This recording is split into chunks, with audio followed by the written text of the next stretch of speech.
Alice in Wonderland by Lewis Carroll, a.k.a. Dr. Charles Lutwidge Dodgson. Read by Cory Doctorow for My Alice. Chapter 1. Down the Rabbit Hole. Alice was beginning to get very tired of sitting by her sister on the bank, and of having nothing to do. Once or twice she had peeped into the book her sister was reading, but it had no pictures or conversations in it. And what is the use of a book, thought Alice, without pictures or conversation? She was considering in her own mind, as well as she could, for the hot day made her feel very sleepy and stupid, whether the pleasure of making a daisy chain would be worth the trouble of getting up and picking the daisies, when suddenly a white rabbit with pink eyes ran close by her. There was nothing so very remarkable in that, nor did Alice think it so very much out of the way to hear the rabbit say to itself, oh dear, I shall be late." When she thought it over afterwards, it occurred to her that she ought to have wondered at this, but at the time it all seemed quite natural.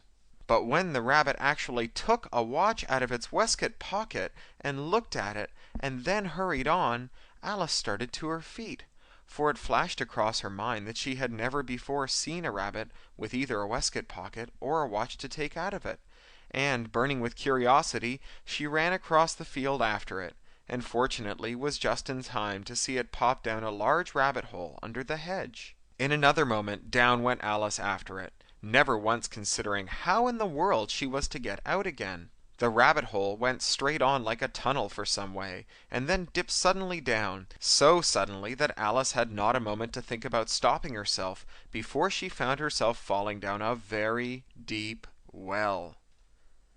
Either the well was very deep, or she fell very slowly, for she had plenty of time as she went down to look about her and to wonder about what was going to happen next. First, she tried to look down and make out what she was coming to, but it was too dark to see anything. Then she looked at the sides of the well, and noticed that they were filled with cupboards and bookshelves. Here and there she saw maps and pictures hung upon pegs. She took down a jar from one of the shelves as she passed. It was labeled orange marmalade, but to her great disappointment it was empty. She did not like to drop the jar for fear of killing somebody, so she managed to put it back into one of the cupboards as she fell past it. Well, thought Alice to herself, after such a fall as this, I shall think of nothing of tumbling downstairs. How brave they'll all think me at home! Why, I wouldn't say anything about it, even if I fell off the top of the house, which was very likely true. Down, down, down. Would the fall never come to an end? I wonder how many miles I've fallen by this time, she said aloud. I must be somewhere near the center of the earth. Let me see. That would be 4,000 miles down, I think. For you see, Alice had learnt several things of this sort in her lessons in the schoolroom, and though this was not a very good opportunity for showing off her knowledge, as there was no one about to listen to her, still it was good practice to say it over. Yes, that's about the right distance, but then I wonder what latitude or longitude I've got to. Alice had no idea what latitude was, or longitude either, but she thought that they were nice, grand words to say. Presently she began again, I wonder if I shall fall right through the earth. How funny it'll seem to come out among the people that walk there with their heads downwards. The antipathies, I think. She was rather glad there was no one listening this time, as it did not sound the right word at all. But I shall have to ask them what the name of the country is, you know. Please, ma'am, is this New Zealand or Australia? She tried to curtsy as she spoke. Fancy curtsying as you're falling through the air. Do you think she could manage it?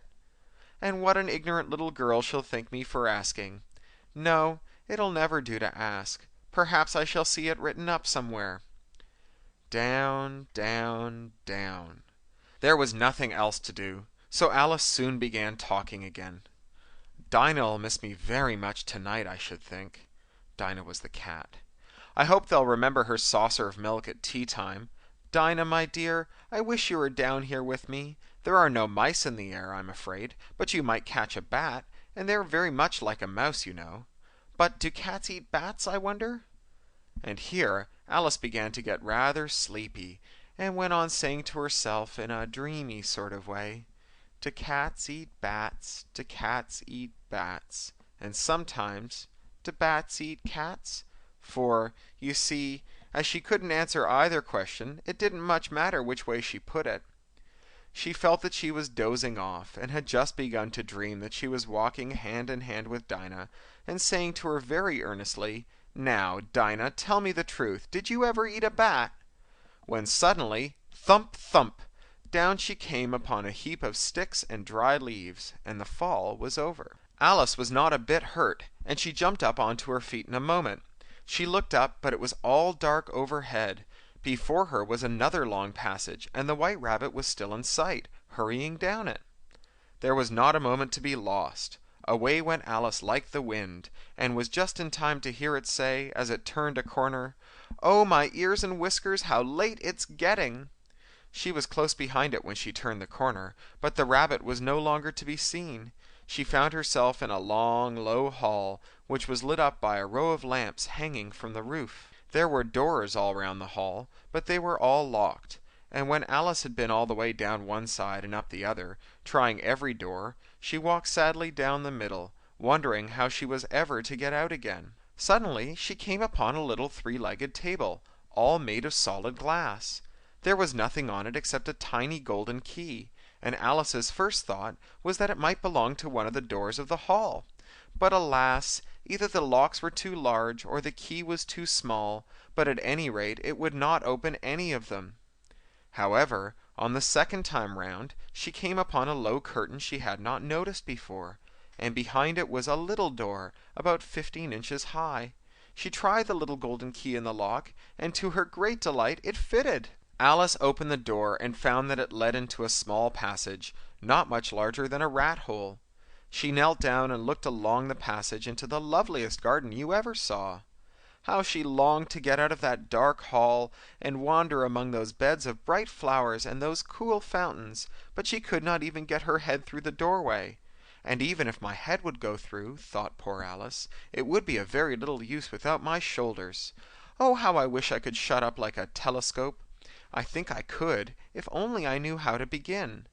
For, you see, so many out-of-the-way things had happened lately that Alice had begun to think that very few things indeed were really impossible. There seemed to be no use in waiting by the little door, so she went back to the table, half hoping she might find another key in it, or at any rate a book of rules for shutting people up like telescopes. This time she found a little bottle on it, "which certainly was not here before," said Alice, and round the neck of the bottle was a paper label, with the words "Drink Me" beautifully printed on it in large letters.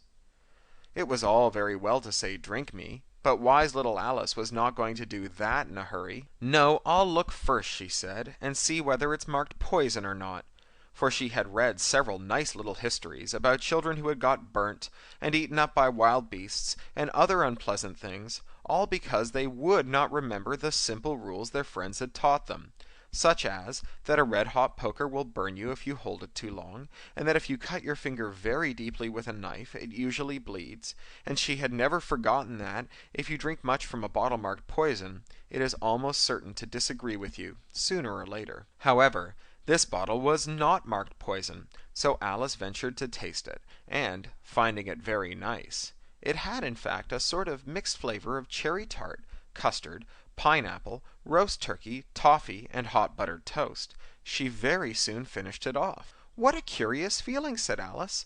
"I must be shutting up like a telescope." And so it was indeed. She was now only 10 inches high, and her face brightened up at the thought that she was now the right size for going through the little door into that lovely garden. First, however, she waited for a few minutes to see if she was going to shrink any further.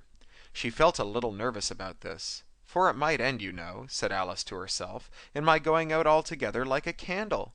I wonder what I should be like then." And she tried to fancy what the flame of a candle is like after the candle is blown out, for she could not remember ever having seen such a thing. After a while, finding that nothing more happened, she decided on going into the garden at once. But, alas for poor Alice! When she got to the door, she found she had forgotten the little golden key, and when she went back to the table for it, she found she could not possibly reach it. She could see it quite plainly through the glass, and she tried her best to climb up one of the legs of the table, but it was too slippery, and when she had tired herself out with trying, the poor little thing sat down and cried. "Come, there's no use in crying like that," said Alice to herself, rather sharply. "I advise you to leave off this minute." She generally gave herself very good advice, though she very seldom followed it, and sometimes she scolded herself so severely as to bring tears into her eyes, and once she remembered trying to box her own ears for having cheated herself in a game of croquet she was playing against herself. For this curious child was very fond of pretending to be two people. But it's no use now, thought poor Alice, to pretend to be two people. Why, there's hardly enough of me left to make one respectable person.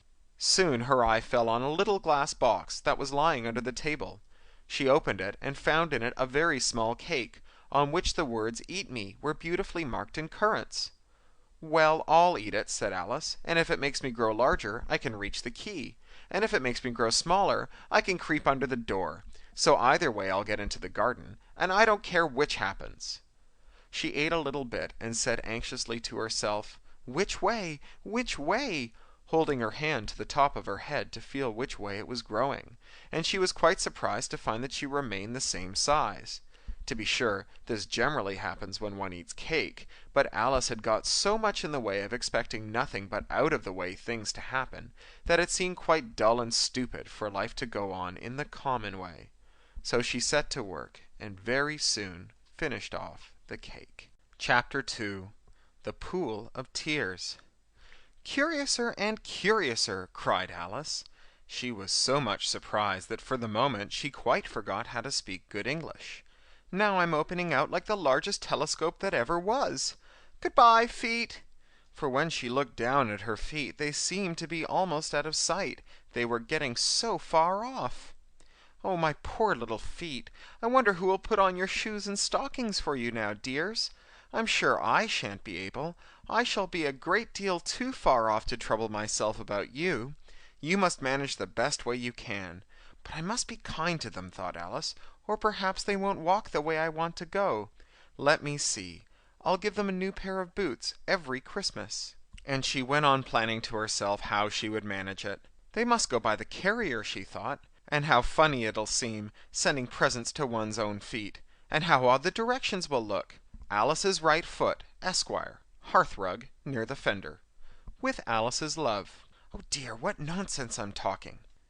Just then her head struck the roof of the hall. In fact, she was now more than 9 feet high, and she at once took up the little golden key and hurried off to the garden door. Poor Alice! It was as much as she could do, lying down on one side, to look through into the garden with one eye, but to get through was more hopeless than ever.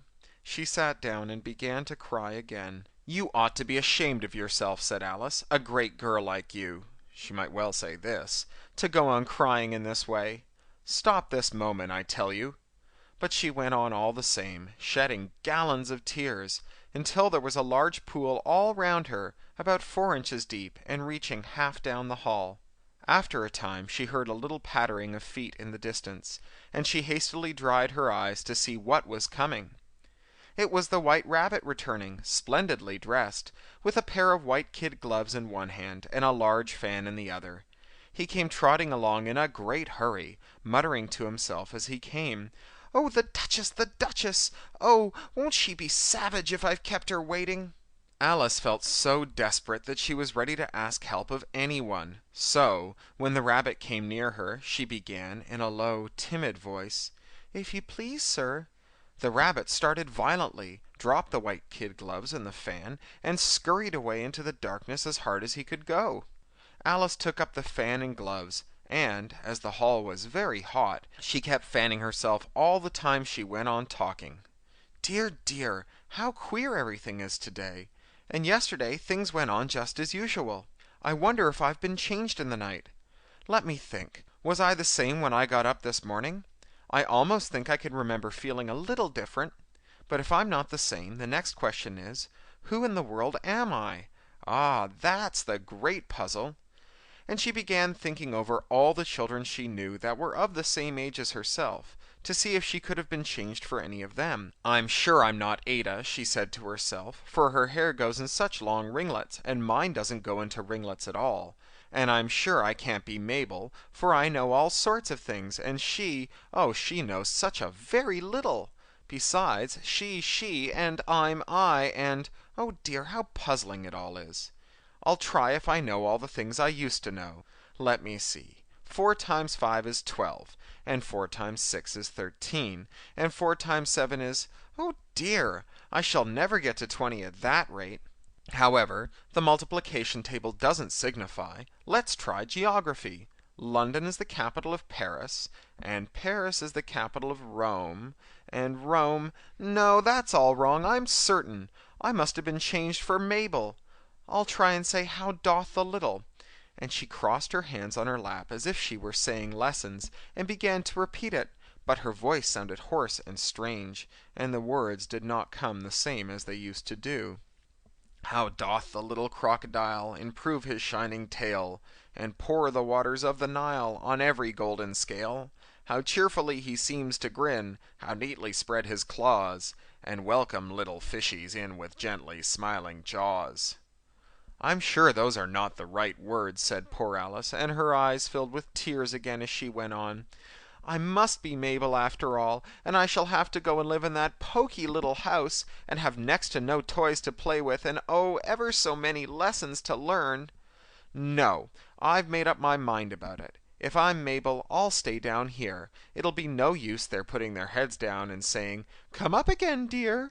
I shall only look up and say, "Who am I, then? Tell me that first, and then, if I like being that person, I'll come up.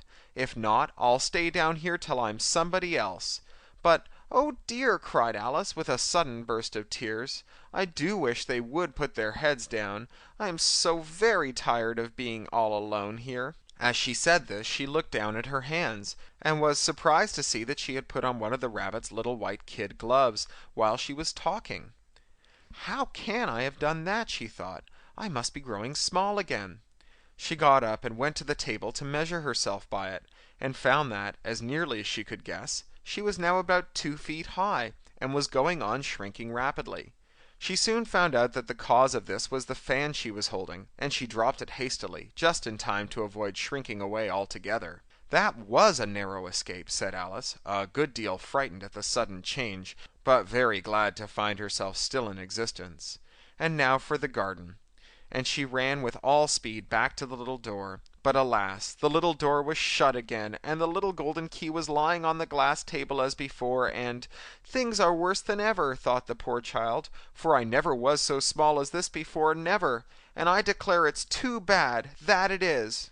As she said these words, her foot slipped, and in another moment, splash! She was up to her chin in salt water. Her first idea was that she had somehow fallen into the sea, and in that case I can go back by railway, she said to herself. Alice had been to the seaside once in her life, and had come to the general conclusion that wherever you go on the English coast you find a number of bathing machines in the sea, some children digging in the sand with wooden spades, then a row of lodging houses, and behind them a railway station. However, she soon made out that she was in the pool of tears which she had wept when she herself was 9 feet high. I wish I hadn't cried so much, said Alice, as she swam about, trying to find her way out. I shall be punished for it now, I suppose, by being drowned in my own tears. That will be a queer thing, to be sure. However, everything is queer today. Just then she heard something splashing about in the pool a little way off, and she swam nearer to make out what it was. At first she thought it must be a walrus or a hippopotamus, but then she remembered how small she was now, and she soon made out that it was only a mouse that had slipped in like herself. Would it be of any use now, thought Alice, to speak to this mouse? Everything is so out of the way down here that I should think it very likely it can talk. At any rate, there's no harm in trying. So she began, "Oh, mouse, do you know the way out of this pool? I am very tired of swimming about here, oh mouse." Alice thought this must be the right way of speaking to a mouse. She had never done such a thing before, but she remembered having seen in her brother's Latin grammar, a mouse, of a mouse, to a mouse, oh mouse. The mouse looked at her rather inquisitively, and seemed to wink at her with one of its little eyes, but it said nothing. Perhaps it doesn't understand English, thought Alice. I dare say it's a French mouse, come over with William the Conqueror. For, with all her knowledge of history, Alice had no very clear notion how long ago anything had happened. So she began again, "Où est ma chatte?" which was the first sentence in her French lesson book. The mouse gave a sudden leap out of the water, and seemed to quiver all over with fright. "Oh, I beg your pardon," cried Alice hastily, afraid that she had hurt the poor animal's feelings. "I quite forgot you didn't like cats." "Not like cats!" cried the mouse, in a shrill, passionate voice. "Would you like cats if you were me?" "Well, perhaps not," said Alice in a soothing tone. "Don't be angry about it. And yet I wish I could show you our cat Dinah. I think you'd take a fancy to cats if only you could see her. She is such a dear, quiet thing," Alice went on, half to herself, as she swam lazily about in the pool. "And she sits purring so nicely by the fire, licking her paws and washing her face. And she is such a nice, soft thing to nurse. And she's such a capital one for catching mice." "Oh, I beg your pardon!" cried Alice again, for this time the mouse was bristling all over, and she felt certain it must be really offended. "We won't talk about her any more if you'd rather not." "We indeed!" cried the mouse, who was trembling down to the end of his tail. "As if I would talk on such a subject. Our family has always hated cats. Nasty, low, vulgar things. Don't let me hear the name again." "I won't indeed," said Alice, in a great hurry to change the subject of conversation. Are you fond of dogs?"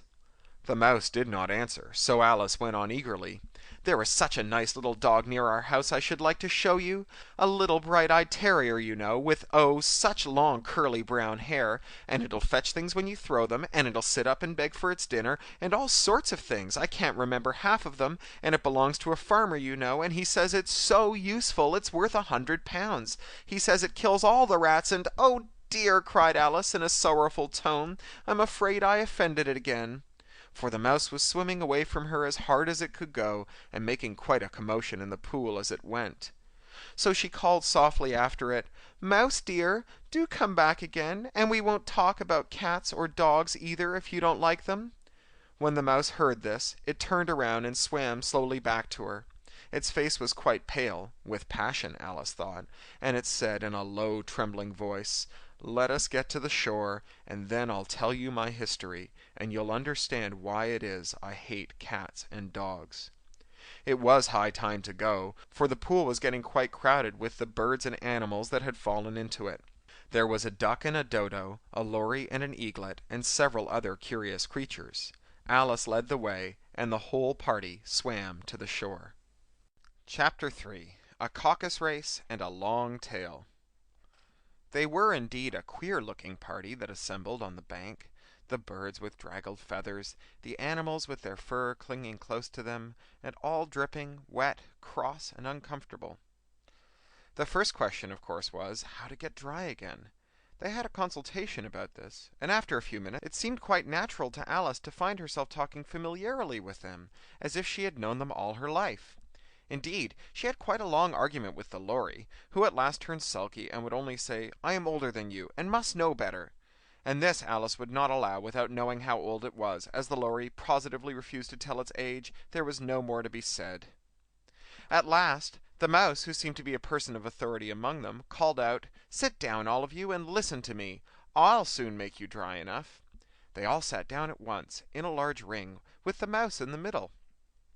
Alice kept her eyes anxiously fixed on it, for she felt sure she would catch a bad cold if she did not get dry very soon.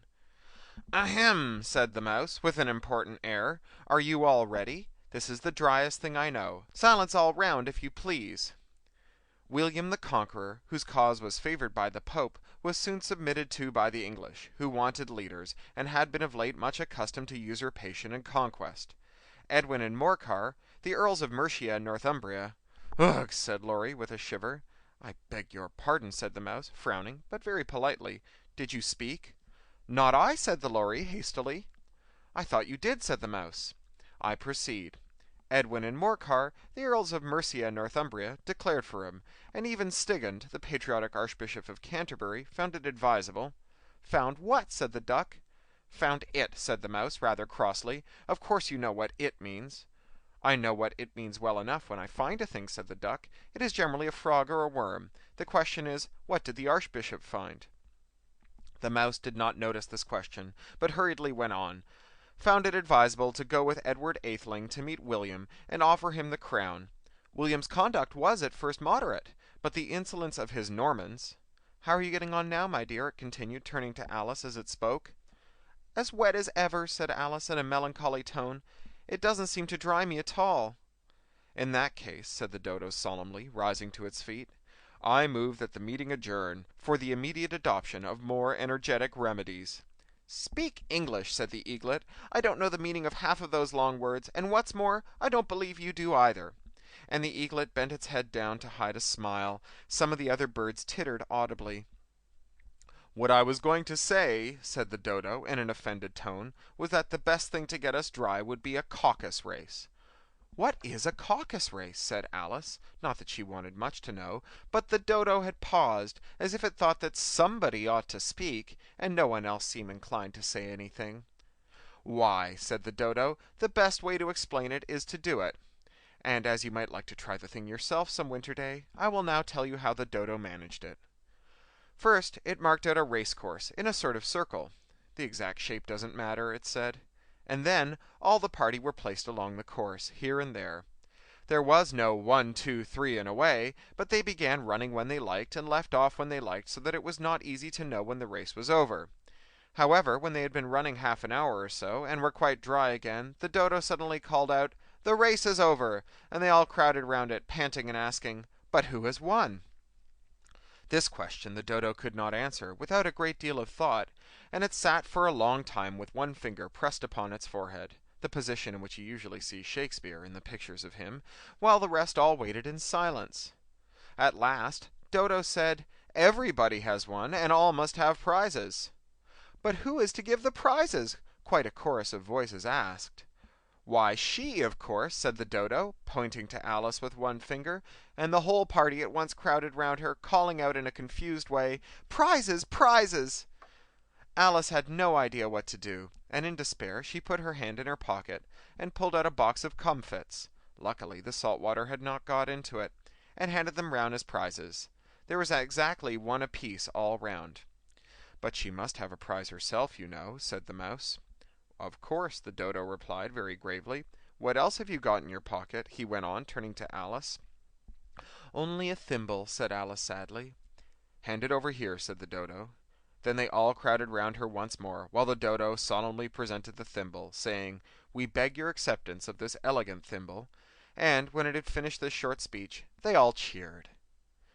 Alice thought the whole thing very absurd, but they all looked so grave that she could not dare to laugh, and, as she could not think of anything to say, she simply bowed and took the thimble, looking as solemn as she could.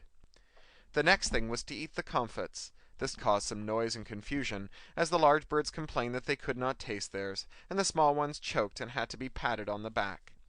However, it was over at last, and they sat down again in a ring, and begged the Mouse to tell them something more. "You promised to tell me your history, you know," said Alice, "and why it is you hate C and D," she added in a whisper, half afraid it would be offended again.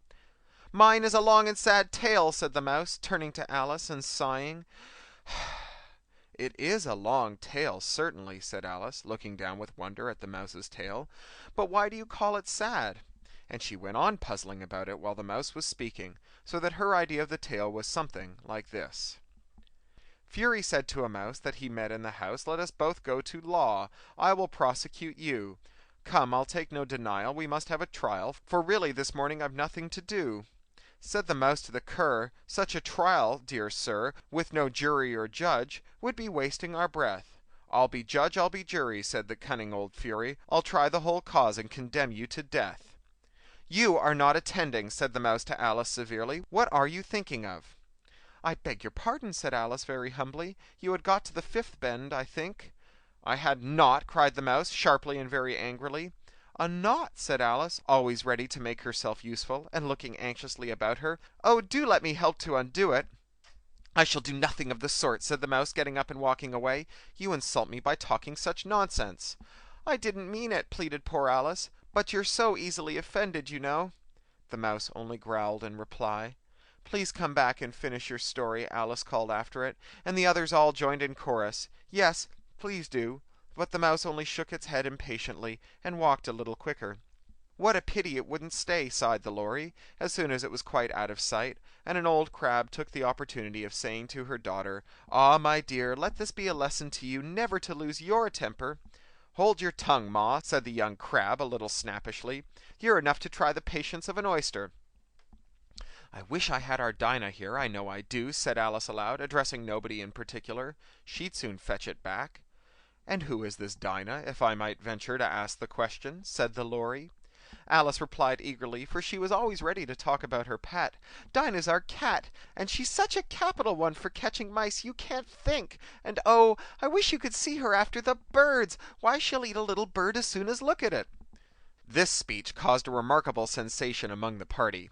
Some of the birds hurried off at once. One old magpie began wrapping itself up very carefully, remarking, "I really must be getting home. The night air doesn't suit my throat." And a canary cried out in a trembling voice to its children, "Come away, my dears. It's high time you were all in bed." On various pretexts they all moved off, and Alice was soon left alone. "I wish I hadn't mentioned Dinah," she said to herself in a melancholy tone. "Nobody seems to like her down here, and I'm sure she's the best cat in the world. Oh, my poor dear Dinah! I wonder if I shall ever see you again any more." And here poor Alice began to cry again, for she felt very lonely and low-spirited. In a little while, however, she again heard a little pattering of footsteps in the distance, and she looked up eagerly, half hoping the mouse had changed his mind, and was coming back to finish his story. Chapter 4. The Rabbit Sends in a Little Bill. It was the White Rabbit, trotting slowly back again, and looking anxiously about it as it went, as if it had lost something, and she heard it muttering to itself, "The Duchess, the Duchess! Oh, my dear paws! Oh, my fur and whiskers! She'll get me executed, as sure as ferrets are ferrets! Where can I have dropped them, I wonder?" Alice guessed in a moment that it was looking for the fan and the pair of white kid gloves, and she very good-naturedly began hunting about for them, but they were nowhere to be seen. Everything seemed to have changed since her swim in the pool, and the great hall, with the glass table and the little door, had vanished completely. Very soon the rabbit noticed Alice, as she went hunting about, and called out to her in an angry voice, "Why, Mary Ann, what are you doing out here? Run home this moment, and fetch me a pair of gloves and a fan. Quick now!" And Alice was so much frightened that she ran off at once in the direction it pointed to, without trying to explain the mistake it had made. "He took me for his housemaid," she said to herself as she ran. "How surprised he'll be when he finds out who I am! But I'd better take him his fan and gloves, that is, if I can find them." As she said this, she came upon a neat little house, on the door of which was a bright brass plate with the name W. Rabbit engraved upon it. She went in without knocking, and hurried upstairs, in great fear lest she meet the real Mary Ann, and be turned out of the house before she had found the fan and gloves. "How queer it seems," said Alice to herself, "to be going messages for a rabbit. I suppose Dinah'll be sending me on messages next." And she began fancying the sort of thing that would happen. "Miss Alice, come here directly, and get ready for your walk." "Coming in a minute, nurse, but I've got to go see that the mouse doesn't get out." "Only I don't think," Alice went on, "that they'd let Dinah stop in the house if it began ordering people about like that." By this time she had found her way into a tidy little room with a table in the window, and on it, as she had hoped, a fan and 2 or 3 pairs of tiny white kid gloves. She took up the fan and a pair of gloves, and was just going to leave the room when her eye fell upon a little bottle that stood near the looking-glass. There was no label this time with the words "Drink me," but nevertheless she uncorked it and put it to her lips. "I know something interesting is sure to happen," she said to herself, "whenever I eat or drink anything, so I'll just see what this bottle does. I do hope it'll make me large again, for really I'm quite tired of being such a tiny little thing." It did so indeed, and much sooner than she had expected. Before she had drunk half the bottle, she found her head pressing against the ceiling, and she had to stoop to save her neck from being broken. She hastily put down the bottle, saying to herself, "That's quite enough. I hope I shan't grow any more. As it is, I can't get out the door. I do wish I hadn't drunk quite so much." Alas, it was too late to wish that. She went on growing and growing, and very soon had to kneel down on the floor. In another minute there was not even room for this, and she tried the effort of lying down with one elbow against the door, and the other arm curled round her head. Still she went on growing, and, as a last resource, she put one arm out the window and one foot up the chimney, and said to herself, "Now I can do no more, whatever happens. What will become of me?" Luckily for Alice, the little magic bottle had now had its full effect, and she grew no larger.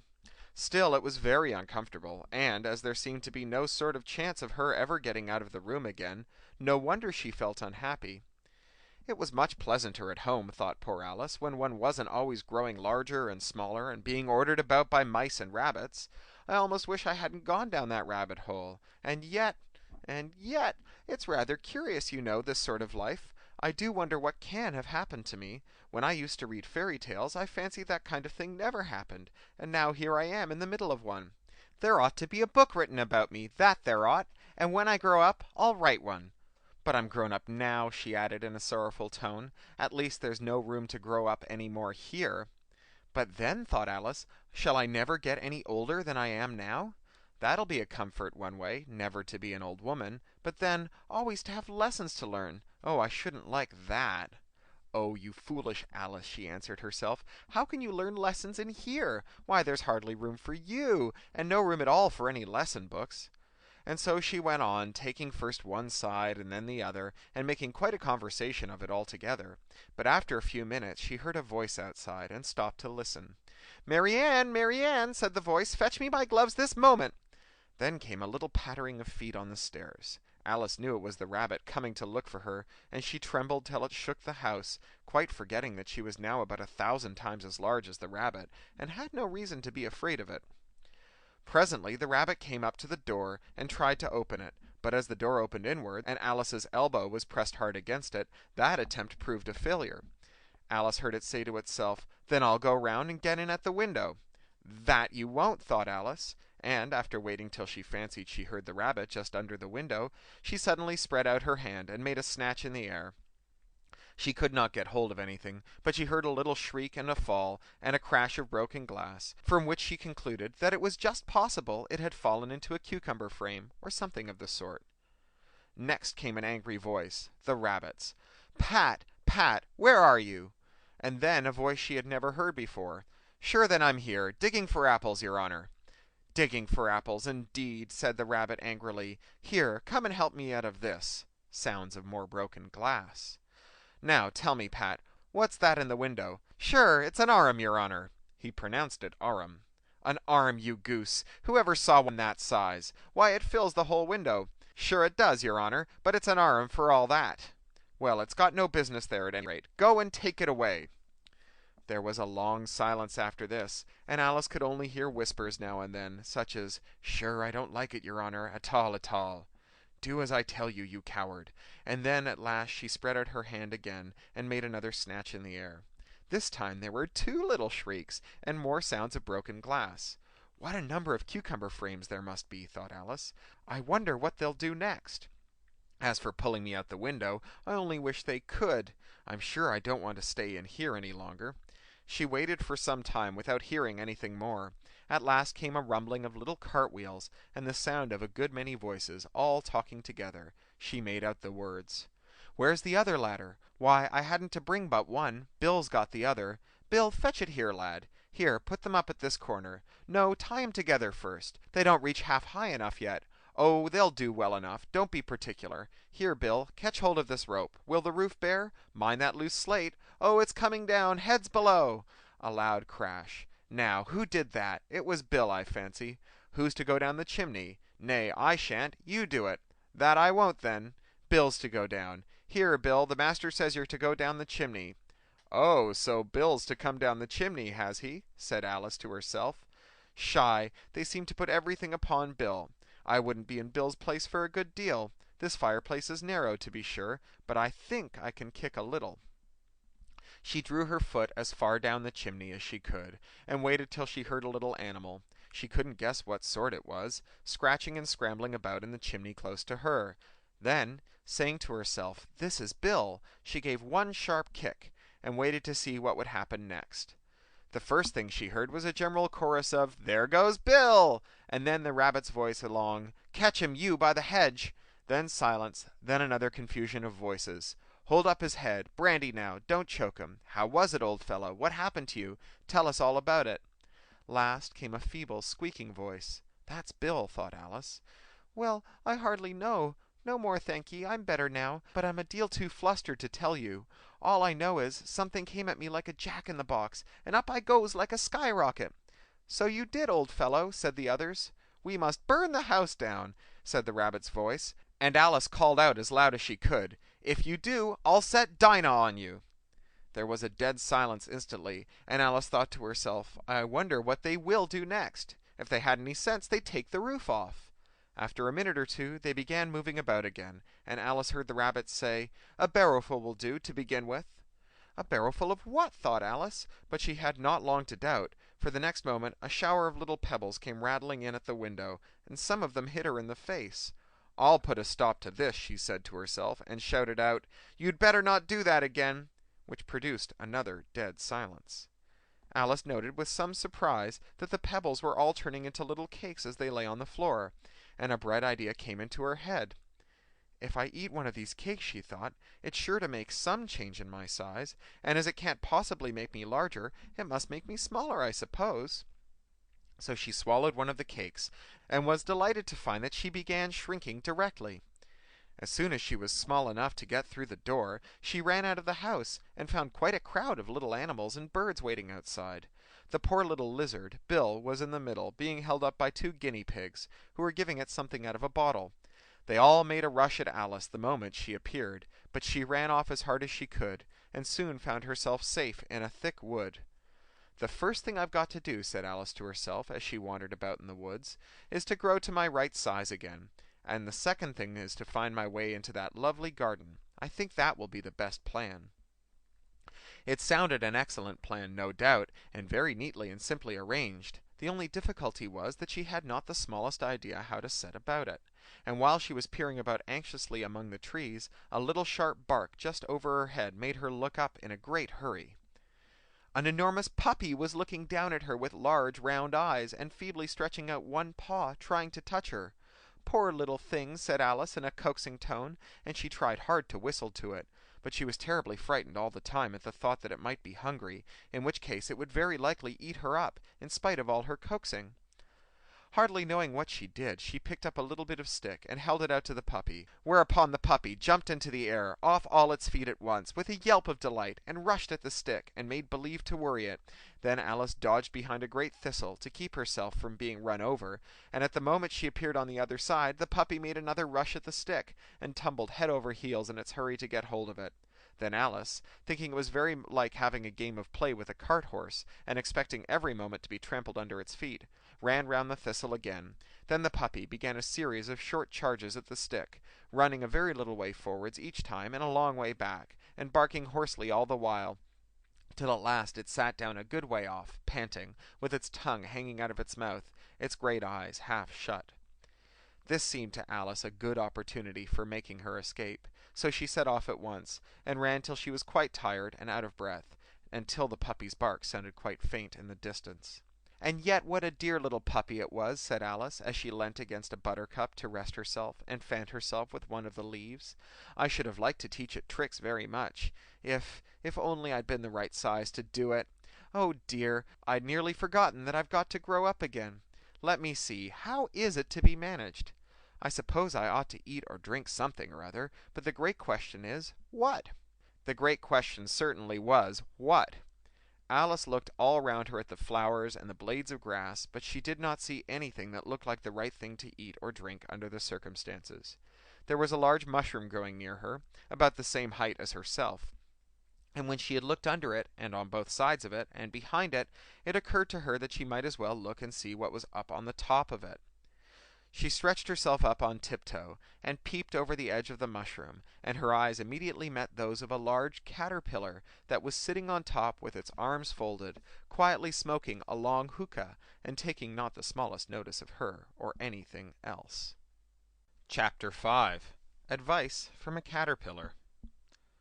The caterpillar and Alice looked at each other for some time in silence. At last the caterpillar took the hookah out of its mouth, and addressed her in a languid, sleepy voice. "Who are you?" said the caterpillar. This was not an encouraging opening for a conversation. Alice replied, rather shyly, I hardly know, sir, just at present. At least I know who I was when I got up this morning, but I think that I may have been changed several times since then." "What do you mean by that?" the caterpillar said sternly. "Explain yourself." "I can't explain myself, I'm afraid, sir," said Alice, "because I'm not myself, you see." "I don't see," said the caterpillar. "I'm afraid I can't put it more clearly," Alice replied very politely, "for I can't understand it myself to begin with, and being so many different sizes in a day is very confusing." "It isn't," said the caterpillar. "Well, perhaps you haven't found it so yet," said Alice, "but when you have to turn into a chrysalis, you will some day, you know, and then after into a butterfly, I should think you'll feel it a little queer, won't you?" "Not a bit," said the caterpillar. "Well, perhaps your feelings may be different," said Alice. "All I know is, it would feel very queer to me." "You," said the caterpillar contemptuously, "who are you?" Which brought them back again to the beginning of the conversation. Alice felt a little irritated at the caterpillar's making such very short remarks, and she drew herself up and said, very gravely, "I think you ought to tell me who you are first." "Why?" said the caterpillar. Here was another puzzling question, and as Alice could not think of any good reason, and as the caterpillar seemed to be in a very unpleasant state of mind, she turned away. "Come back," the caterpillar called after her. "I've something very important to say." This sounded promising, certainly. Alice turned and came back again. "Keep your temper," said the caterpillar. "Is that all?" said Alice, swallowing down her anger as well as she could. "No," said the caterpillar. Alice thought she might as well wait, as she had nothing else to do, and perhaps, after all, it might tell her something worth hearing. For some minutes it puffed away without speaking, but at last it unfolded its arms, took the hookah out of its mouth again, and said, "So, you think you've changed, do you?" "I'm afraid I am, sir," said Alice. "I can't remember things as I used, and I don't keep the same size for 10 minutes together." "Can't remember what things?" said the caterpillar. "Well, I tried to say, 'How doth the little busy bee,' but it came out all different," Alice replied in a very melancholy voice. "Repeat, 'You are old, Father William,'" said the caterpillar. Alice folded her hands and began. "You are old, Father William," the young man said, "and your hair has become very white, and yet you incessantly stand on your head. Do you think at your age it is right?" "In my youth, Father William," replied to his son, "I feared it might injure the brain. But now that I'm perfectly sure I have none, why, I do it again and again." "You are old," said the youth, "as I mentioned before, and have grown most uncommonly fat. Yet you turned a back somersault in at the door. Pray, what is the reason of that?"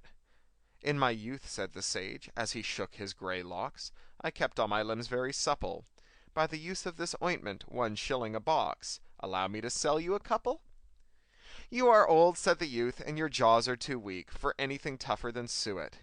Yet you finished the goose with the bones and the beak. Pray, how did you manage to do it?" "In my youth," said his father, "I took to the law, and argued each case with my wife, and the muscular strength which it gave to my jaw has lasted the rest of my life." "You are old," said the youth, "one would hardly suppose that your eye was as steady as ever. Yet you balanced an eel on the end of your nose. What made you so awfully clever?" "I have answered 3 questions, and that is enough," said his father. "Don't give yourself airs. Do you think I can listen all day to such stuff? Be off, or I'll kick you downstairs." "That is not quite right," said the caterpillar. "Not quite right, I'm afraid," said Alice timidly. "Some of the words have got altered." "It is wrong from beginning to end," said the caterpillar decidedly, and there was silence for some moments. Then the caterpillar was the first to speak. "What size do you want to be?" it asked.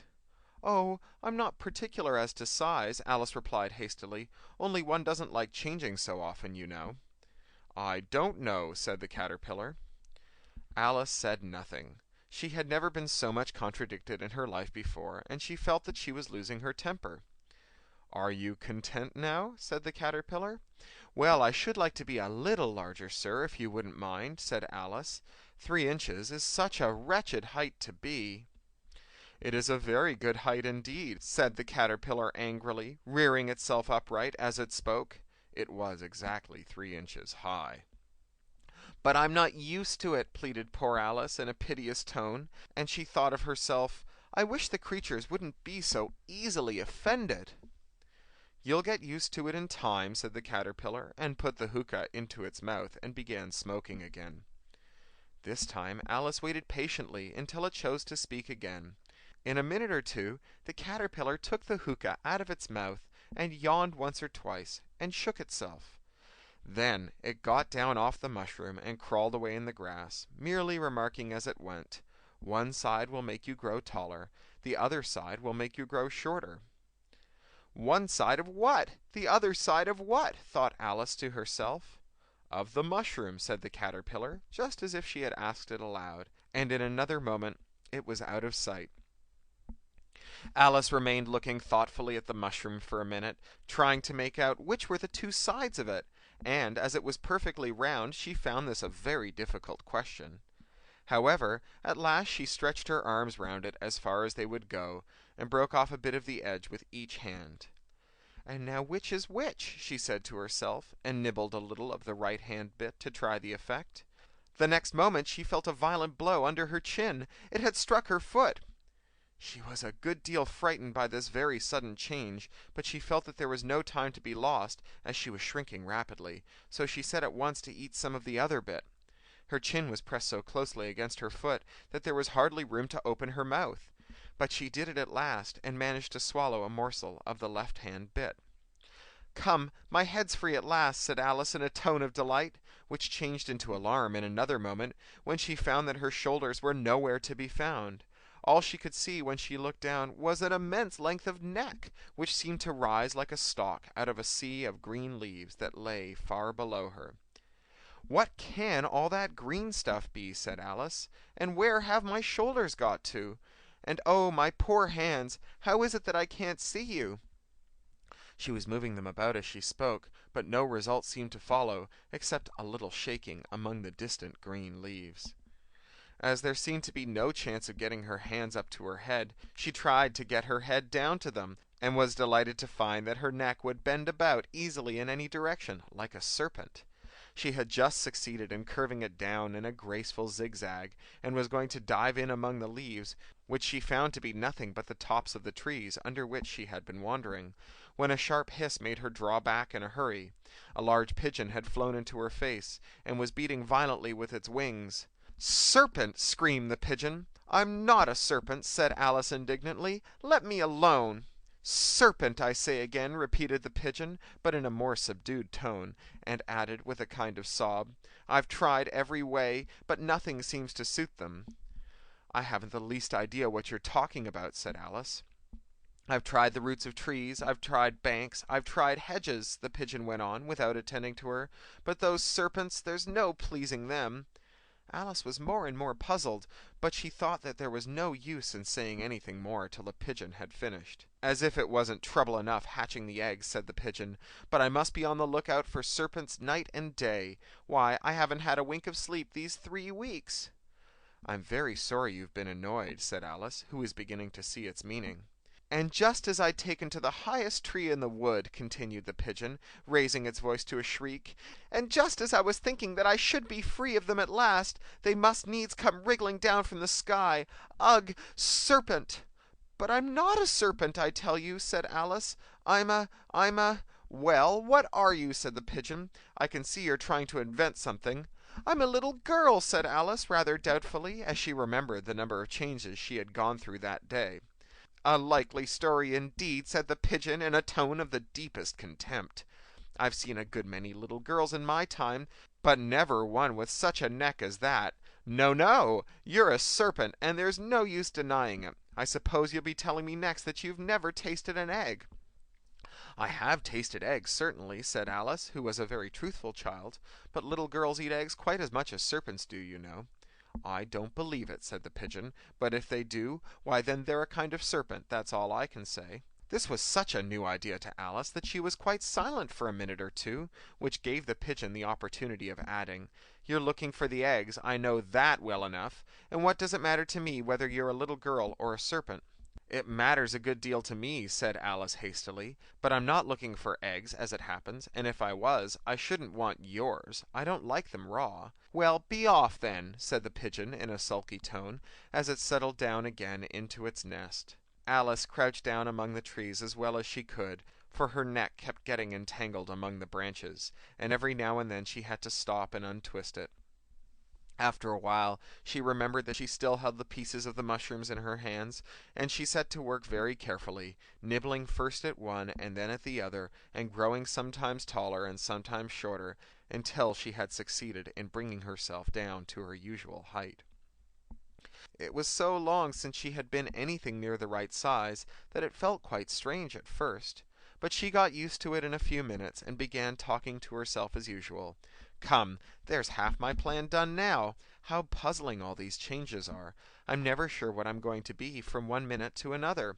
However, I've got back to my right size. The next thing is to get to that beautiful garden. How is that to be done, I wonder?" As she said this, she came suddenly upon an open place, with a little house in it about 4 feet high.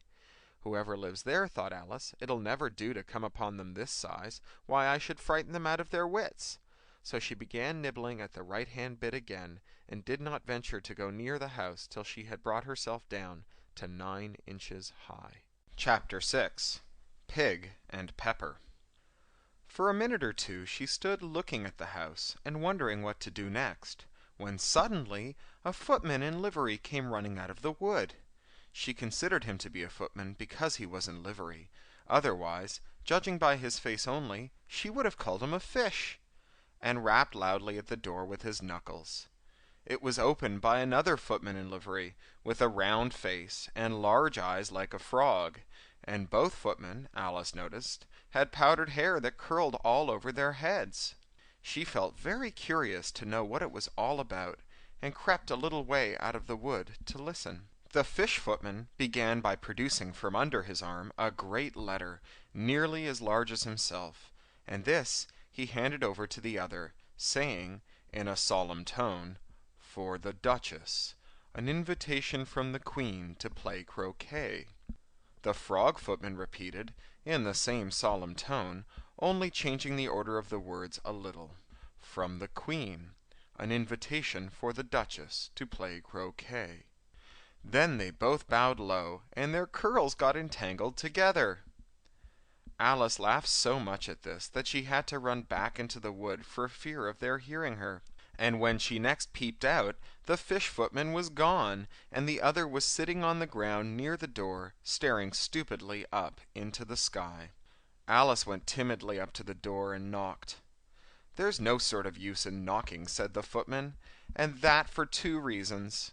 First, because I'm on the same side of the door as you are, and secondly, because they're making such a noise inside, no one could possibly hear you." And certainly there was the most extraordinary noise going on within, a constant howling and sneezing, and every now and then a great crash, as if a dish or kettle had been broken to pieces. "Please then," said Alice, "how am I to get in?" "There might be some use in your knocking," the footman went on, without attending to her, "if we had the door between us. For instance, if you were inside, you might knock, and I could let you out, you know."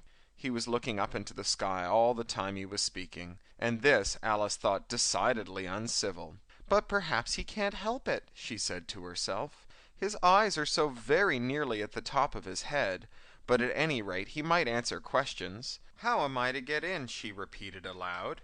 "I shall sit here," the footman remarked, "till tomorrow." At this moment the door of the house opened, and a large plate came skimming out, straight at the footman's head. It just grazed his nose, and broke into pieces against one of the trees behind him. "Or next day, maybe," the footman continued in the same tone, exactly as if nothing had happened. "How am I to get in?" asked Alice again, in a louder tone. "Are you to get in at all?" said the footman. "That's the first question, you know." It was, no doubt, only Alice did not like to be told so. "It's really dreadful," she muttered to herself, "the way all the creatures argue. It's enough to drive one crazy."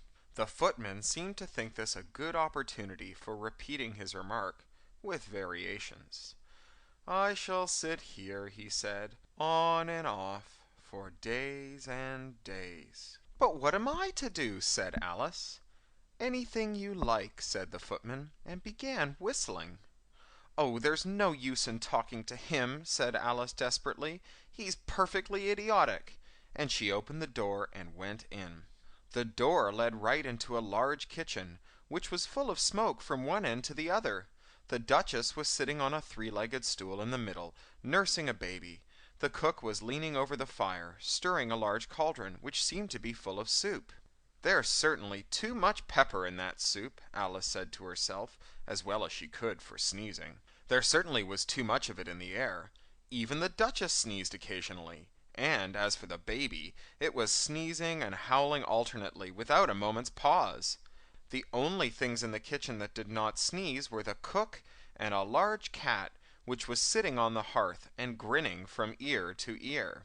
"Please would you tell me," said Alice, a little timidly, for she was not quite sure whether it was good manners for her to speak first, "why your cat grins like that?" "It's a Cheshire cat," said the Duchess, "and that's why. Pig!" She said this last word with such sudden violence that Alice quite jumped. But she saw in another moment that it was addressed to the baby, and not to her, so she took courage and went on again. "I didn't know that Cheshire cats always grinned. In fact, I didn't know that cats could grin." "They all can," said the Duchess, "and most of 'em do." "I don't know of any that do," said Alice very politely, feeling quite pleased to have got into a conversation. "You don't know much," said the Duchess, "and that's a fact." Alice did not like the tone of this remark, and thought it would be as well to introduce some other subject of conversation. While she was trying to fix on one, the cook took the cauldron of soup off the fire, and at once set to work throwing everything within her reach at the Duchess and the baby. The fire irons came first. Then followed a shower of saucepans, plates, and dishes. The Duchess took no notice of them, even when they hit her, and the baby was howling so much already, it was quite impossible to say whether the blows hurt it or not. "Oh, please mind what you're doing," cried Alice, jumping up and down in an agony of terror. "Oh, there goes his precious nose!" as an unusually large saucepan flew close by it, and very nearly carried it off. "If everybody minded their own business," the Duchess said in a hoarse growl, "the world would go round a deal faster than it does." "Which would not be an advantage," said Alice, who felt very glad to get an opportunity of showing off a little of her knowledge. "Just think of what work it would make with night and day. You see, the earth takes 24 hours to turn round on its axis." "Talking of axis," said the Duchess, "chop off her head." Alice glanced rather anxiously at the cook, to see if she meant to take the hint, but the cook was busily stirring the soup, and seemed not to be listening, so she went on again. "24 hours, I think, or is it 12? "Oh, don't bother me," said the Duchess. "I could never abide figures."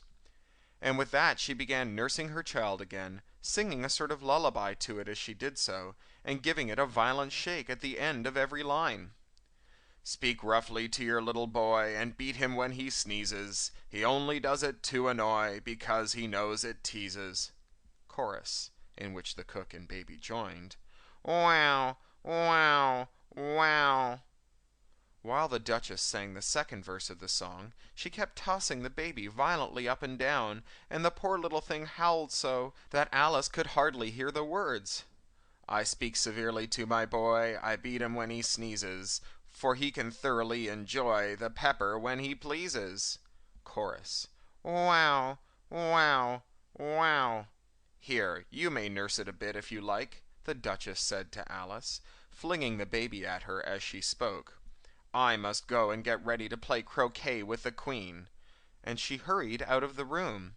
The cook threw a frying pan after her as she went out, but it just missed her. Alice caught the baby with some difficulty, as it was a queer-shaped little creature, and held out its arms and legs in all directions.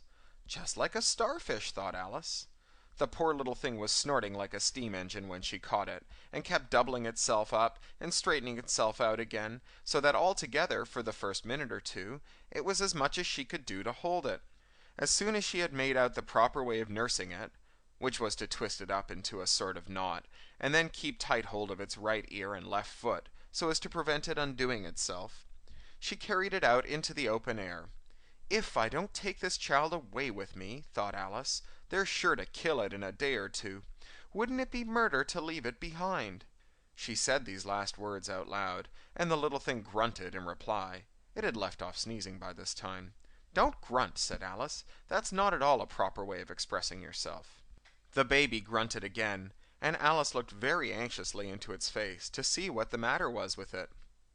There could be no doubt that it had a very turn-up nose, much more like a snout than a real nose. Also, its eyes were getting extremely small for a baby. Altogether, Alice did not like the look of the thing at all. But perhaps it was only sobbing, she thought, and looked into its eyes again to see if there were any tears. No, there were no tears. "If you're going to turn into a pig, my dear," said Alice seriously, "I'll have nothing more to do with you. Mind now." The poor little thing sobbed again, or grunted, it was impossible to say which, and they went on for some while in silence. Alice was just beginning to think to herself, "Now, what am I to do with this creature when I get it home?" when it grunted again, so violently that she looked down into its face in some alarm. This time there could be no mistake about it. It was neither more nor less than a pig, and she felt that it would be quite absurd for her to carry it further.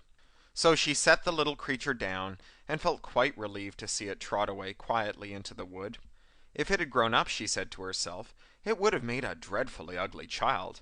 But it makes a rather handsome pig, I think. And she began thinking over other children she knew, who might do very well as pigs, and was just saying to herself, if only one knew the right way to change them, when she was a little startled by seeing the Cheshire Cat sitting on a bough of a tree a few yards off. The cat only grinned when it saw Alice. It looked good-natured, she thought. Still, it had very long claws and a great many teeth, so she felt that it ought to be treated with respect. "Cheshire Puss," she began, rather timidly, as she did not at all know whether it would like the name. However, it only grinned a little wider. "Come, it's pleased so far," thought Alice, and she went on, "Would you tell me, please, which way I ought to go from here?" "That depends a good deal on where you want to get to," said the cat. "I don't much care where," said Alice.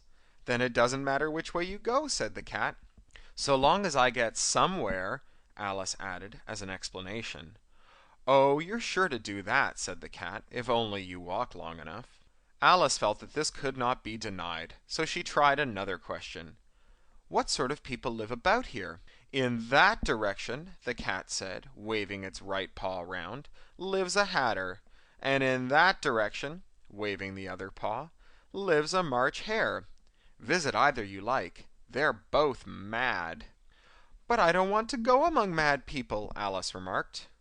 "Oh, you can't help that," said the cat. "We're all mad here. I'm mad, you're mad." "How do you know I'm mad?" said Alice. "You must be," said the cat, "or you wouldn't have come here." Alice didn't think that proved it at all. However, she went on, "And how do you know that you're mad?" "To begin with," said the cat, "a dog's not mad. You grant that?" "I suppose so," said Alice. "Well then," the cat went on, "you see, a dog growls when it's angry, and wags its tail when it's pleased. Now, I growl when I'm pleased, and wag my tail when I'm angry. Therefore, I'm mad." "I call it purring, not growling," said Alice. "Call it what you like," said the cat. "Do you play croquet with the Queen today?" "I should like it very much," said Alice, "but I haven't been invited yet." "You'll see me there," said the cat, and vanished. Alice was not much surprised at this. She was getting so used to queer things happening. While she was looking at the place where it had been, it suddenly appeared again. "By the by, what became of the baby?" said the cat. "I'd nearly forgotten to ask." "It turned into a pig," Alice quietly said, just as if it had come back in a natural way. "I thought it would," said the cat, and vanished again. Alice waited a little, half expecting to see it again, but it did not appear. And after a minute or two she walked on in the direction in which the March Hare was said to live. "I've seen hatters before," she said to herself. "The March Hare will be much the most interesting. And perhaps, as this is May, it won't be raving mad, at least not so mad as it was in March." As she said this, she looked up, and there was the cat again, sitting on a branch of a tree. "Did you say pig or fig?" said the cat. "I said pig," replied Alice, "and I wish you wouldn't keep appearing and vanishing so suddenly. You make one quite giddy." "All right," said the cat, and this time it vanished quite slowly, beginning with the end of the tail and ending with the grin, which remained some time after the rest had gone. "Well, I've often seen a cat without a grin," thought Alice, "but a grin without a cat! It's the most curious thing I ever saw in my life." She had not gone much farther before she came in sight of the house of the March Hare. She thought it must be the right house, because the chimneys were shaped like ears, and the roof was thatched with fur. It was so large a house that she did not like to go nearer till she had nibbled some more of the left-hand bit of mushroom, and raised herself to about 2 feet high. Even then she walked towards it rather timidly, saying to herself, "Suppose it should be raving mad after all. I almost wish I'd gone to see the Hatter instead." Chapter 7. A Mad Tea Party. There was a table set out under a tree in front of the house, and the March Hare and the Hatter were having tea at it. A dormouse was sitting between them, fast asleep, and the other two were using it as a cushion, resting their elbows on it, and talking over its head. "Very uncomfortable for the dormouse," thought Alice. "Only, as it's asleep, I suppose it doesn't mind." The table was a large one, but the three were all crowded together at one corner of it. "No room, no room!" they cried out when they saw Alice coming. "Why, there's plenty of room," said Alice indignantly, and she sat down in a large armchair at one end of the table. "Have some wine," the March Hare said, in an encouraging tone. Alice looked all around the table, but there was nothing on it but tea. "I don't see any wine," she remarked. "There isn't any," said the March Hare. "Then it wasn't very civil of you to offer it," said Alice angrily. "It wasn't very civil of you to sit down without being invited," said the March Hare. "I didn't know it was your table," said Alice. "It's laid for a great many more than 3." "Your hair wants cutting," said the Hatter. He had been looking at Alice for some time with great curiosity, and this was his first speech. "You should learn not to make personal remarks," Alice said with some severity. "It's very rude." The Hatter opened his eyes very wide on hearing this, but all he said was, "Why is a raven like a writing desk?" "Come, we shall have some fun now," thought Alice. "I'm glad they've begun asking riddles. I believe I can guess that," she added aloud. "Do you mean that you think you can find out the answer to it?" said the March Hare. "Exactly so," said Alice. "Then you should say what you mean," the March Hare went on. "I do," Alice replied hastily. At least I mean what I say. That's the same thing, you know." "Not the same a bit," said the Hatter. "You might just as well say that 'I see what I eat' is the same thing as 'I eat what I see.'" "You might just as well say," added the March Hare, "that 'I like what I get' is the same as 'I get what I like.'" "You might just as well say," added the Dormouse, who seemed to be talking in his sleep, "that 'I breathe when I sleep' is the same thing as 'I sleep when I breathe.'" "It is the same thing with you," said the Hatter, and here the conversation dropped, and the party sat silent for a minute, while Alice thought over all she could remember about ravens and writing desks, which wasn't much. The Hatter was the first to break the silence. "What day of the month is it?" he said, turning to Alice. He had taken his watch out of his pocket, and he was looking at it uneasily, shaking it every now and then, holding it to his ear. Alice considered a little, then said, "The 4th." "2 days wrong," sighed the Hatter. "I told you butter wouldn't surt the works," he added angrily, looking at the March Hare. "It was the best butter," the March Hare meekly replied. "Yes, but some crumbs must have got in as well," the Hatter grumbled. "You shouldn't have put it in with the bread knife." The March Hare took the watch and looked at it gloomily. Then he dipped it in his cup of tea and looked at it again, but he could think of nothing better to say than his first remark. "It was the best butter, you know." Alice had been looking over his shoulder with some curiosity. "What a funny watch," she remarked. "It tells the day of the month, and it doesn't tell what o'clock it is." "Why should it?" muttered the Hatter. "Does your watch tell you what year it is?" "Of course not," Alice replied very readily, "but that's because it stays the same year for such a long time together." "Which is just the case with mine," said the Hatter. Alice felt dreadfully puzzled. The Hatter's remark seemed to have no sort of meaning in it, and yet it was certainly English. "I don't quite understand you," she said, as politely as she could. "The Dormouse is asleep again," said the Hatter, and he poured a little hot tea upon its nose. The Dormouse shook its head impatiently, and said, without opening its eyes, of course, just what I was going to remark myself." "Have you guessed the riddle yet?" the Hatter said, turning to Alice again. "No, I give up," Alice replied. "What's the answer?" "I haven't the slightest idea," said the Hatter. "Nor I," said the March Hare. Alice sighed wearily. "I think you might do something better with the time," she said, "than waste it in asking riddles that have no answers." "If you knew time as well as I do," said the Hatter, "you wouldn't talk about wasting it. It's him." "I don't know what you mean," said Alice. "Of course you don't," the Hatter said, tossing his head contemptuously. "I dare say you never even spoke to time." "Perhaps not," Alice cautiously replied, "but I do know I have to beat time when I learn music." "Ah, that accounts for it," said the Hatter. "He won't stand beating. Now, if you only kept on good terms with him, he'd do almost anything you liked with the clock. For instance, suppose it were 9 o'clock in the morning, just time to begin lessons. You'd only have to whisper a hint to time, and round goes the clock in a twinkling. 1:30, time for dinner." "I only wish it was," the March Hare said to itself in a whisper. "That would be grand, certainly," said Alice thoughtfully, "but then I shouldn't be hungry for it, you know." "Not at first, perhaps," said the Hatter, "but you could keep it to 1:30 as long as you liked." "Is that the way you manage?" Alice asked. The Hatter shook its head mournfully. "Not I," he replied. "We quarreled last March, just before he went mad, you know," pointing with his teaspoon at the March Hare. "It was at the great concert given by the Queen of Hearts, and I had to sing, 'Twinkle, twinkle, little bat, how I wonder where you're at.' You know the song, perhaps?" "I've heard something like it," said Alice. "It goes on, you know," the Hatter continued, "in this way: Up above the world you fly, like a tea-tray in the sky. Twinkle, twinkle." Here the Dormouse shook itself, and began singing in its sleep, "Twinkle, twinkle, twinkle, twinkle," and went on so long that they had to pinch it to make it stop. "Well, I'd hardly finished the first verse," said the Hatter, when the Queen jumped up and bawled out, "He's murdering the time! Off with his head!" "How dreadfully savage!" exclaimed Alice. "And ever since that," the Hatter went on, in a mournful tone, "he won't do a thing I ask. It's always 6 o'clock now." A bright idea came into Alice's head. "Is that the reason so many tea things are put out here?" she asked. "Yes, that's it," said the Hatter with a sigh. "It's always tea time, and we've no time to wash the things between whiles." "So you keep moving round, I suppose," said Alice. "Exactly so," said the Hatter, "as the things get used up." "But what happens when you come to the beginning again?" Alice ventured to ask. "Suppose we change the subject," the March Hare said, yawning. "I'm getting tired of this. I vote the young lady tells us a story." "I'm afraid I don't know one," said Alice, rather alarmed at the proposal. "Then the Dormouse shall," they both cried. "Wake up, Dormouse!" and they pinched it on both sides at once. The Dormouse slowly opened its eyes.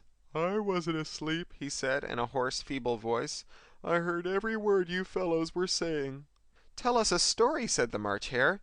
"Yes, please do," pleaded Alice. "And be quick about it," added the Hatter, "or you'll be asleep again before it's done." "Once upon a time there were 3 sisters," the Dormouse began in a great hurry, "and their names were Elsie, Lacie, and Tilly, and they lived at the bottom of a well." "What did they live on?" said Alice, who always took a great interest in questions of eating and drinking. "They lived on the treacle," said the Dormouse, after thinking a minute or two. "They couldn't have done that, you know," Alice very gently remarked. "They'd have been ill." "So they were," said the Dormouse. "Very ill." Alice tried to fancy to herself what such an extraordinary way of living would be like, but it puzzled her too much, so she went on, "But why did they live at the bottom of the well?" "Take some more tea," the March Hare said to Alice, very earnestly. "I've had nothing yet," Alice replied in an offended tone, "so I can't take more." "You mean you can't take less," said the Hatter. "It's very easy to take more than nothing." "Nobody asked your opinion," said Alice. "And who's making personal remarks now?" the Hatter asked triumphantly. Alice didn't know what to say to this, so she helped herself to some tea and bread and butter, and then turned to the Dormouse and repeated her question. "Why did they live at the bottom of a well?" The Dormouse again took a moment or two to think of it, and then said, "It was a treacle well." "There's no such thing," Alice was beginning very angrily, but the Hatter and the March Hare went, "Shh! Shh!" and the Dormouse sulkily remarked, "If you can't be civil, you'd better finish the story for yourself." "No, please go on," Alice said very humbly. "I won't interrupt again. I dare say there may be one." "One indeed," said the Dormouse indignantly. However, he consented to go on. "And so these three little sisters, they were learning to draw, you know." "What did they draw?" said Alice, quite forgetting her promise. "Treacle," said the Dormouse, without considering it all this time. "I want a clean cup," interrupted the Hatter. "Let's all move one place on." He moved on as he spoke, and the Dormouse followed him. The March Hare moved into the Dormouse's place, and Alice, rather unwillingly, took the place of the March Hare. The Hatter was the only one who got any advantage from the change, and Alice was a good deal worse off than before, as the March Hare had just upset the milk jug onto his plate. Alice did not wish to offend the Dormouse again, so she began, very cautiously, "But I don't understand. Where did they draw the treacle from?" "You can draw water out of a water well," said the Hatter, "so I should think that you can draw treacle out of a treacle well. Eh, stupid?" "But they were in the well," Alice said to the Dormouse, not choosing to notice this last remark. "Of course they were," said the Dormouse, "well in." This answer so confused poor Alice that she let the Dormouse go on for some time without interrupting it. "They were learning to draw," the Dormouse went on, yawning and rubbing its eyes, for it was getting very sleepy, "and they drew all manner of things, everything that begins with an M." "Why with an M?" said Alice. "Why not?" said the March Hare. Alice was silent. The Dormouse had closed its eyes by this time, and was going off into a doze, but, on being pinched by the Hatter, it woke up again with a little shriek, and went on, "That begins with an M, such as mousetraps, and the moon, and memory, and muchness. You know, you say things are much of a muchness. Did you ever see such a thing as a drawing of a muchness?" "Really, now you ask me," said Alice, very much confused, "I don't think—" "Then you shouldn't talk," said the Hatter. This piece of rudeness was more than Alice could bear. She got up in great disgust, and walked off. The Dormouse fell asleep instantly, and neither of the others took the least notice of her going, though she looked back once or twice, half hoping that they would call after her. The last time she saw them, they were trying to put the Dormouse into the teapot. "At any rate, I'll never go there again," said Alice, as she picked her way through the wood. "It's the stupidest tea party that I was ever at in all my life." Just as she said this, she noticed that one of the trees had a door leading right into it. "This is very curious," she thought, "but everything's curious today. I think I may as well go in at once." And in she went. Once more she found herself in the long hall, and close to the little glass table. "Now, I'll manage better this time," she said to herself, and began by taking the little golden key and unlocking the door that led into the garden. Then she went to work nibbling at the mushroom (she had kept a piece of it in her pocket) till she was about a foot high. Then she walked down the little passage, and then she found herself at last in the beautiful garden, among the bright flower beds and the cool fountains. Chapter 8. The Queen's Croquet Ground. A large rose tree stood near the entrance of the garden. The roses growing on it were white, but there were 3 gardeners at it, busily painting them red. Alice thought this a very curious thing, and she went nearer to watch them, and just as she came up to them she heard one of them say, "Look out now, Five! Don't go splashing paint all over me like that." "I couldn't help it," said Five in a sulky tone. "Seven jogged my elbow." On which Seven looked up and said, "That's right, Five. Always lay the blame on others." "You'd better not talk," said Five. "I heard the Queen say only yesterday that you deserved to be beheaded." "What for?" said the one who had spoken first. "That's none of your business, Two," said Seven. "Yes, it is his business," said Five, "and I'll tell him. It was for bringing the cook tulip roots instead of onions." Seven flung down his brush, and had just begun, "Well, of all the unjust things," when his eye chanced to fall upon Alice, as she stood watching them, and he checked himself suddenly. The others looked round also, and all of them bowed low. "Would you tell me," said Alice, a little timidly, "why you are painting the roses?" Five and Seven said nothing, but looked at Two. Two began in a low voice, "Why, the fact is, you see, miss, this here ought to have been a red rose tree, and we put a white one in by mistake, and if the Queen was to find out, we should all have our heads cut off, you know. So you see, miss, we're doing our best, afore she comes, to—" At this moment, Five, who had been looking anxiously across the garden, called out, "The Queen! The Queen!" and the 3 gardeners instantly threw themselves flat upon their faces.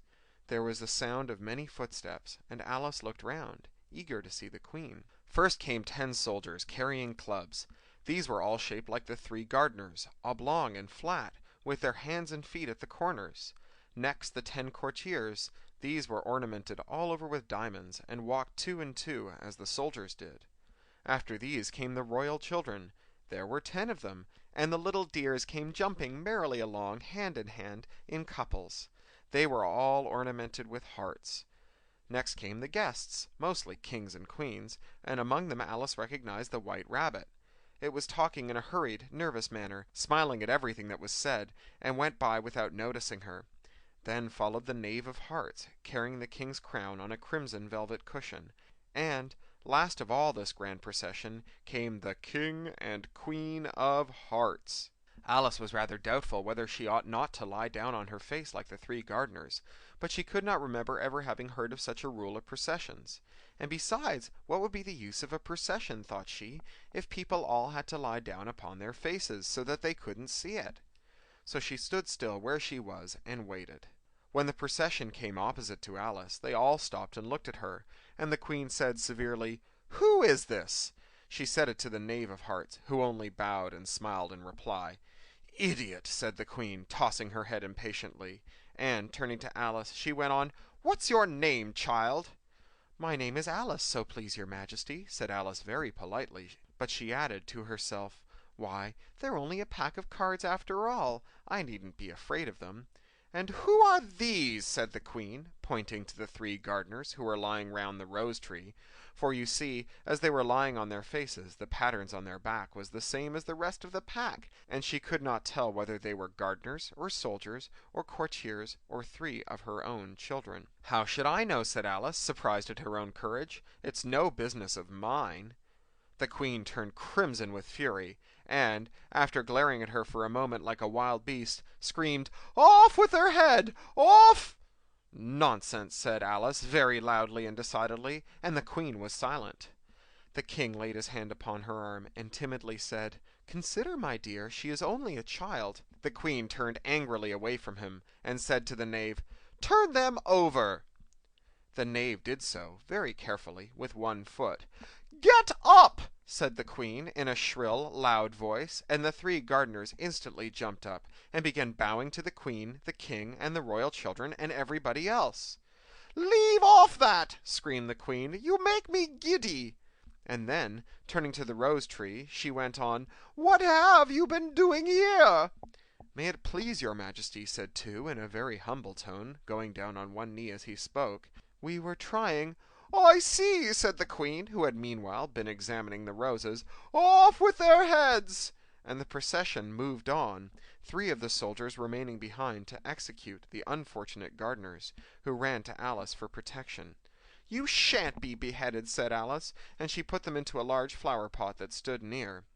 The 3 soldiers wandered about for a minute or two, looking for them, and then quietly marched off after the others. "Are their heads off?" shouted the Queen. "Their heads are gone, if it please your Majesty," the soldiers shouted in reply. "That's right!" shouted the Queen. "Can you play croquet?" The soldiers were silent, and looked at Alice, as the question was evidently meant for her. "Yes!" shouted Alice. "Come on, then!" roared the Queen, and Alice joined the procession, wondering very much what would happen next. "It's such a very fine day," said a timid voice at her side. She was walking by the White Rabbit, who was peering anxiously into her face. "Very," said Alice. "Where's the Duchess?" "Hush, hush!" said the Rabbit in a low, hurried tone. He looked anxiously over his shoulder as he spoke, then raised himself upon tiptoe, and put his mouth close to her ear, and whispered, "She's under sentence of execution." "What for?" said Alice. "Did you say, 'what a pity'?" the Rabbit asked. "No, I didn't," said Alice. "I don't think it's at all a pity. I said, 'what for?'" "She boxed the Queen's ears," the Rabbit began. Alice gave a little scream of laughter. "Oh, hush!" the Rabbit whispered in a frightened tone. "The Queen will hear you. You see, she came rather late, and the Queen said—" "Get to your places!" shouted the Queen in a voice of thunder, and people began running about in all directions, tumbling up against each other. However, they got settled down in a minute or two, and the game began. Alice thought she had never seen such a curious croquet ground in all her life. It was all ridges and furrows. The balls were live hedgehogs, the mallets live flamingos, and the soldiers had to double themselves up and to stand on their hands and feet to make the arches. The chief difficulty Alice found at first was in managing her flamingo. She succeeded in getting its body tucked away comfortably enough, under her arm, with its legs hanging down, but generally, just as she had got its neck nicely straightened out, and was going to give the hedgehog a blow with its head, it would twist itself round and look up in her face, with such a puzzled expression that she could not help bursting out laughing. And when she had got its head down, and was going to begin again, it was very provoking to find that the hedgehog had unrolled itself, and was in the act of crawling away. Besides all this, there was generally a ridge or a furrow in the way wherever she wanted to send the hedgehog to, and, as the doubled-up soldiers were always getting up and walking off to other parts of the ground, Alice soon came to the conclusion that it was a very difficult game indeed. The players all played at once without waiting for turns, quarreling all the while, and fighting for the hedgehogs, and in a very short time the queen was in a furious passion, and went stamping about and shouting, "Off with his head!" or "Off with her head!" about once in a minute. Alice began to feel very uneasy. To be sure, she had not as yet had any dispute with the queen, but she knew that it might happen any minute. And then, thought she, what would become of me? They're dreadfully fond of beheading people here. The great wonder is that there's anyone left alive. She was looking about for some way of escape, and wondering whether she could get away without being seen, when she noticed a curious appearance in the air. It puzzled her very much at first, but, after watching it a minute or two, she made it out to be a grin, and said to herself, "It's the Cheshire Cat. Now I shall have somebody to talk to." "How are you getting on?" said the cat, as soon as there was mouth enough for it to speak with. Alice waited till the eyes appeared, and then nodded. "It's no use speaking to it," she thought, "till its ears have come, or at least one of them." In another minute the whole head had appeared, and then Alice put down her flamingo, and began an account of the game, feeling very glad she had someone to listen to her. The cat seemed to think that there was enough of it now in sight, and no more of it appeared. "I don't think they play at all fairly," Alice began, in a rather complaining tone, "and they all quarrel so dreadfully one can't hear oneself speak, and they don't seem to have any rules in particular. At least, if there are, nobody attends to them, and you've no idea how confusing it is, all the things being alive. For instance, there's the arch I've got to go through next, walking about at the other end of the ground, and I should have croqueted the queen's hedgehog just now, only it ran away when it saw mine coming." "How do you like the queen?" said the cat in a low voice. "Not at all," said Alice. "She's so extremely—" Just then she noticed that the queen was close behind her, listening, and she went on, "likely to win, that it's hardly worth finishing the game." The queen smiled and passed on. "Who are you talking to?" said the king, going up to Alice and looking at the cat's head with great curiosity. "It's a friend of mine, a Cheshire Cat," said Alice. "Allow me to introduce it." "I don't like the look of it at all," said the king. "However, it may kiss my hand if it likes." "I'd rather not," the cat remarked. "Don't be impertinent," said the king, "and don't look at me like that." He got behind Alice as he spoke. "A cat may look at a king," said Alice. "I've read that in some book, but I don't remember where." "Well, it must be removed," said the king very decidedly, and he called the queen, who was passing at the moment. "My dear, I wish you would have this cat removed." The queen had only one way of settling all difficulties, great or small. "Off with his head!" she said, without even looking round. "I'll fetch the executioner myself," said the king eagerly, as he hurried off. Alice thought she might as well go back to see how the game was going on, as she heard the queen's voice in the distance, screaming with passion. She had already heard her sentence 3 of the players to be executed for having missed their turns, and she did not like the look of things at all, as the game was in such confusion that she did not know whether it was her turn or not. So she went in search of her hedgehog. The hedgehog was engaged in a fight with another hedgehog, which seemed to Alice an excellent opportunity for croqueting one of them with the other. The only difficulty was that her flamingo had gone across to the other side of the garden, where Alice could see it trying in a helpless sort of way to fly up a tree. By the time she had caught the flamingo and brought it back, the fight was over, and both of the hedgehogs were out of sight. "But it doesn't matter much," thought Alice, "as all of the arches have gone from this side of the ground." So she tucked it away under her arm, that it might not escape again, and went back for a little more conversation with her friend. When she got back to the Cheshire Cat, she was surprised to find quite a large crowd collected around it.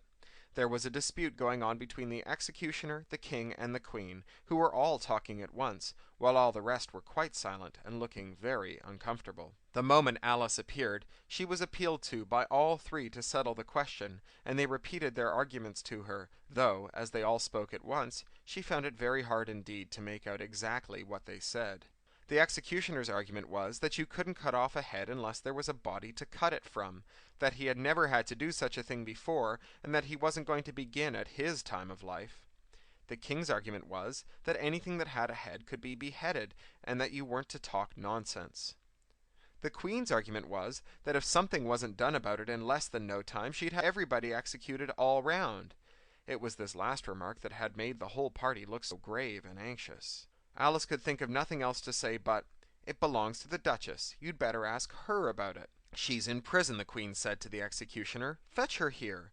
And the executioner went off like an arrow. The cat's head began fading away the moment he was gone, and by the time he had come back with the Duchess, it had entirely disappeared. So the king and the executioner ran wildly up and down looking for it, while the rest of the party went back to the game. Chapter 9. The Mock Turtle's Story. "You can't think how glad I am to see you again, you dear old thing," said the Duchess, as she tucked her arm affectionately into Alice's, and they walked off together. Alice was very glad to find her in such a pleasant temper, and thought to herself that perhaps it was only the pepper that had made her so savage when they met in the kitchen. "When I'm a Duchess," she said to herself, not in a very hopeful tone though, "I won't have any pepper in my kitchen at all. Soup does very well without. Maybe it's always pepper that makes people hot-tempered," she went on, very much pleased at having found out a new kind of rule, "and vinegar that makes them sour, and chamomile that makes them bitter, and barley sugar and such things that make children sweet-tempered. I only wish people knew that. Then they wouldn't be so stingy about it, you know." She had quite forgotten the Duchess by this time, and was a little startled when she heard her voice close to her ear. "You're thinking about something, my dear, and that makes you forget to talk. I can't tell you just now what the moral of that is, but I shall remember it in a bit." "Perhaps it hasn't one," Alice ventured to remark. "Tut, tut, child," said the Duchess. "Everything's got a moral, if only you can find it." And she squeezed herself up closer to Alice's side as she spoke. Alice did not much like keeping so close to her. First, because the Duchess was very ugly, and secondly, because she was exactly the right height to rest her chin upon Alice's shoulder, and it was an uncomfortably sharp chin. However, she did not like to be rude, so she bore it as well as she could. "The game's going on rather better now," she said, by way of keeping up the conversation a little. "'Tis so," said the Duchess, "and the moral of that is, 'Oh, 'tis love that makes the world go round.'" "Somebody said," Alice whispered, "that it's done by everybody minding their own business." "Ah, well, it means much the same thing," said the Duchess, digging her sharp little chin into Alice's shoulder as she added, "and the moral of that is, take care of the scents, and the sounds will take care of themselves." "How fond she is of finding morals in things," Alice thought to herself. "I dare say you're wondering why I don't put my arm round your waist," the Duchess said, after a pause. "The reason is that I'm doubtful about the temper of your flamingo. Shall I try the experiment?" "He might bite," Alice cautiously replied, not feeling at all anxious to have the experiment tried. "Very true," said the Duchess. "Flamingos and mustard both bite, and the moral of that is, birds of a feather flock together." "Only mustard isn't a bird," Alice remarked. "Right as usual," said the Duchess. "What a clear way you have of putting things." "It's a mineral, I think," said Alice. "Of course it is," said the Duchess, who seemed ready to agree to everything that Alice said. "There's a large mustard mine near here, and the moral of that is, the more there is of mine, the less there is of yours." "Oh, I know!" exclaimed Alice, who had not attended to this last remark. "It's a vegetable. It doesn't look like one, but it is." "I quite agree with you," said the Duchess, "and the moral of that is, be what you would seem to be. Or, if you'd like it put more simply, never imagine yourself not to be otherwise than it might appear to others, that what you were, or might have been, was not otherwise than what you had been would have appeared to them to be otherwise." "I think I should understand that better," Alice said very politely, "if I had it written down, but I can't quite follow it as you say it." "That's nothing to what I could say if I chose," the Duchess replied, in a pleased tone. "Pray don't trouble yourself to say it any longer than that," said Alice. "Oh, don't talk about trouble," said the Duchess. "I make you a present of everything I've said as yet." "A cheap sort of present," thought Alice. "I'm glad they don't give birthday presents like that." But she did not venture to say it aloud. "Thinking again?" the Duchess asked, with another dig of her sharp little chin. "I've a right to think," said Alice sharply, for she was beginning to feel a little worried. "Just about as much right," said the Duchess, "as pigs have to fly, and them—" But here, to Alice's great surprise, the Duchess's voice died away, even in the middle of her favorite word, moral, and the arm that was linked into hers began to tremble. Alice looked up, and there stood the Queen in front of them, with her arms folded, frowning like a thunderstorm.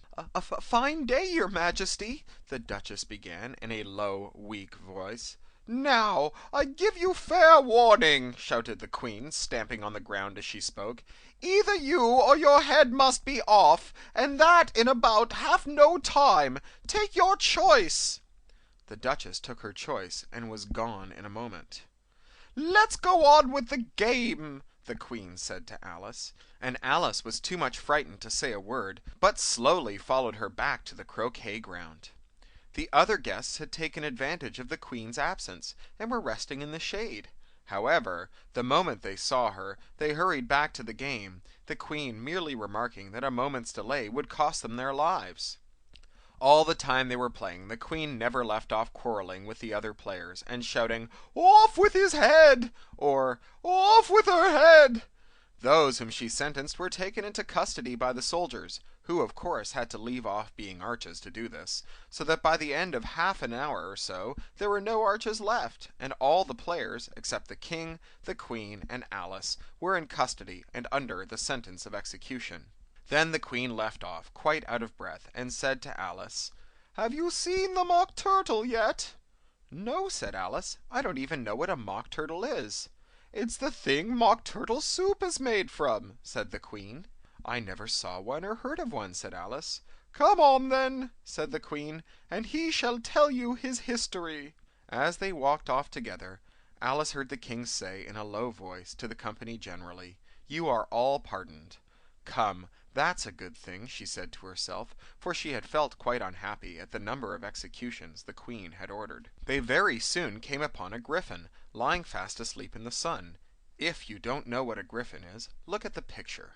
"Up, lazy thing," said the Queen, "and take this young lady to see the Mock Turtle, and to hear his history. I must go back and see after some executions I have ordered."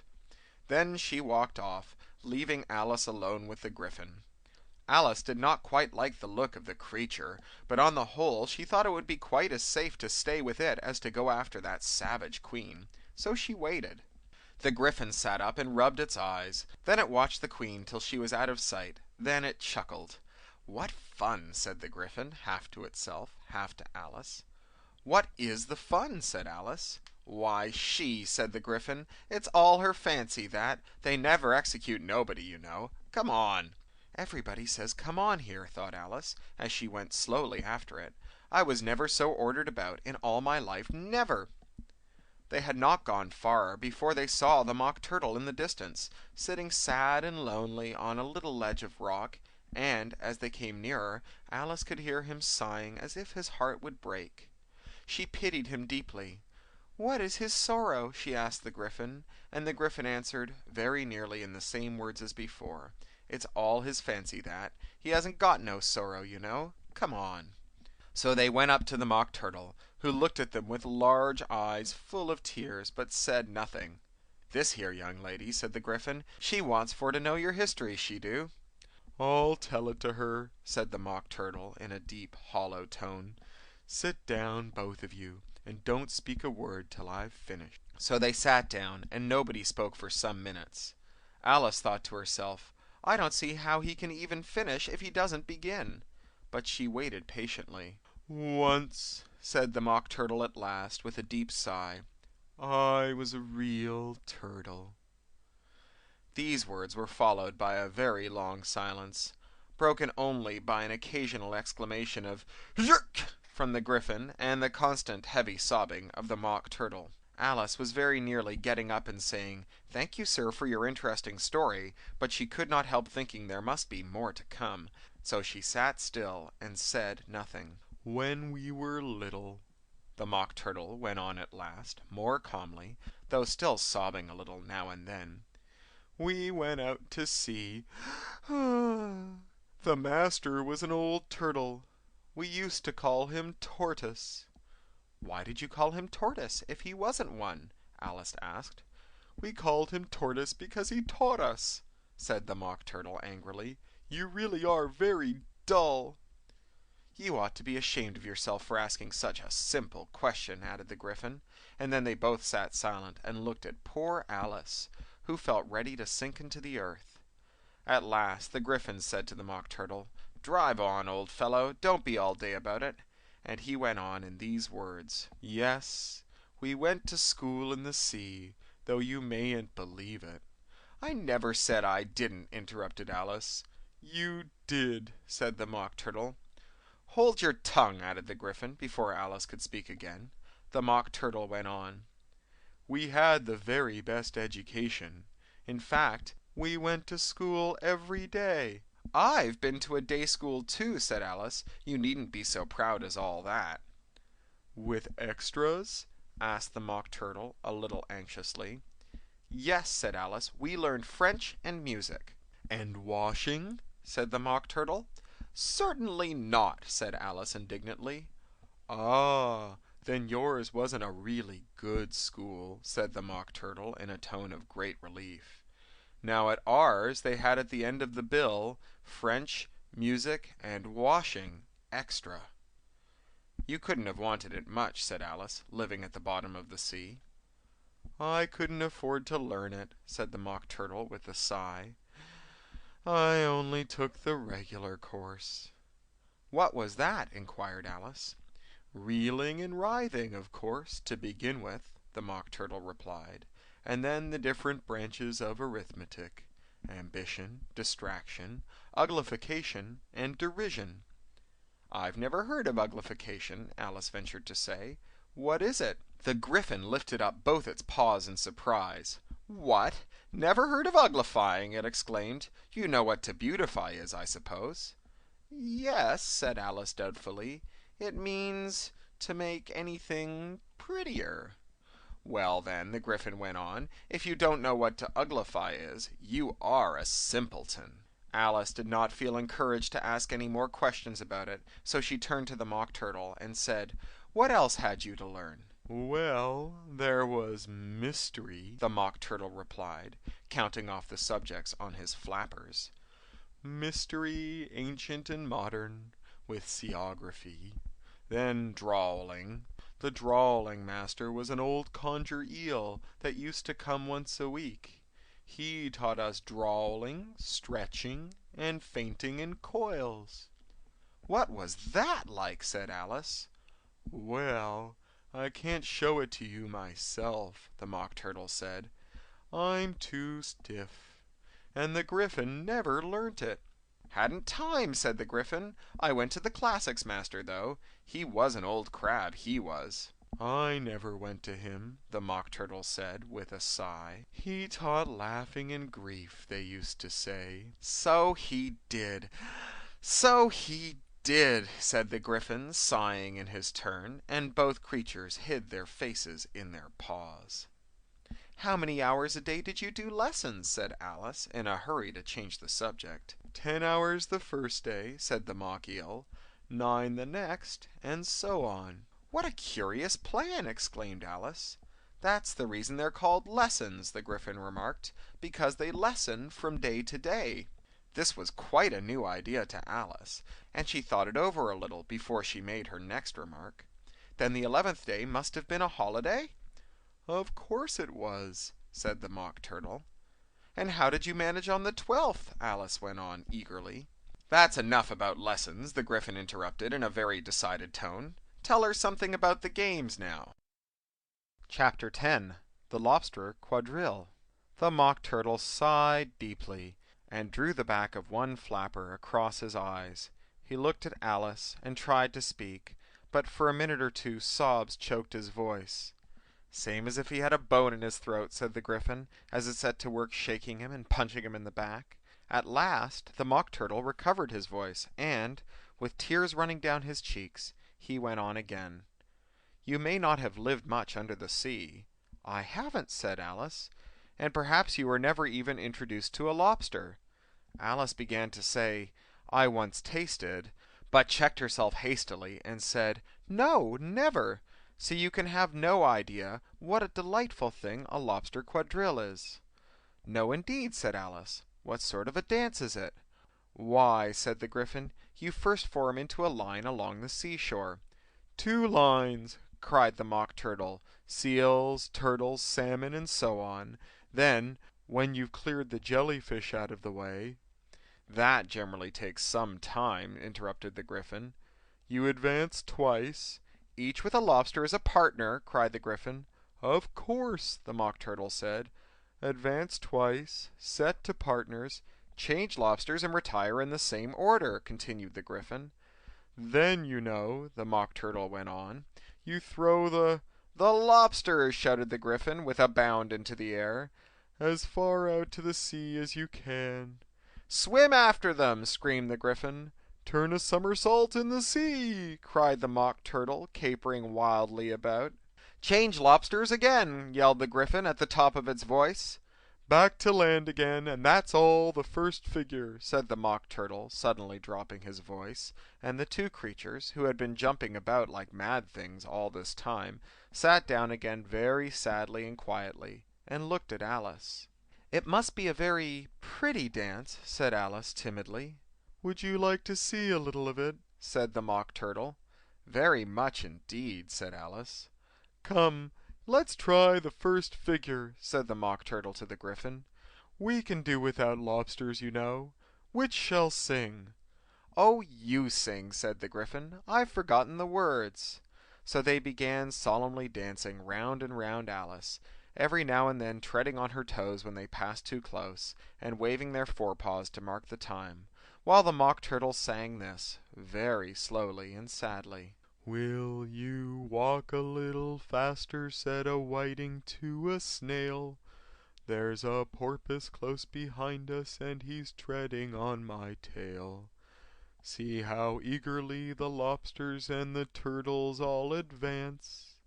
They are waiting on the shingle. Will you come and join the dance? Will you, won't you, will you, won't you, will you join the dance? Will you, won't you, will you, won't you join the dance? You can really have no notion how delightful it will be when they take us up and throw us with the lobsters out to sea." But the snail replied, "Too far, too far," and gave a look askance. So he thanked the whiting kindly, but he would not join the dance. Would not, could not, would not, could not join the dance. Would not, could not, would not, could not join the dance. "What matters it how far we go?" his scaly friend replied. "There is another shore, you know, upon the other side. The further off from England, the nearer is to France. Then turn not pale, beloved snail, but come and join the dance. Will you, won't you, will you, won't you join the dance? Will you, won't you, won't you join the dance?" "Thank you, it's a very interesting dance to watch," said Alice, feeling very glad that it was over at last. "And I do so like that curious song about the whiting." "Oh, as to the whiting," said the Mock Turtle, you've seen them, of course." "Yes," said Alice, "I've often seen them at Din—" She checked herself hastily. "I don't know where Din may be," said the Mock Turtle, "but if you've seen them so often, of course you know what they're like." "I believe so," replied Alice. "They have their tails in their mouth, and they're all over crumbs." "You're wrong about the crumbs," said the Mock Turtle. "Crumbs would all wash off in the sea. But they have their tails in their mouths, and the reason is—" Here the Mock Turtle yawned and shut his eyes. "Oh, tell her about the reason and all that," he said to the Gryphon.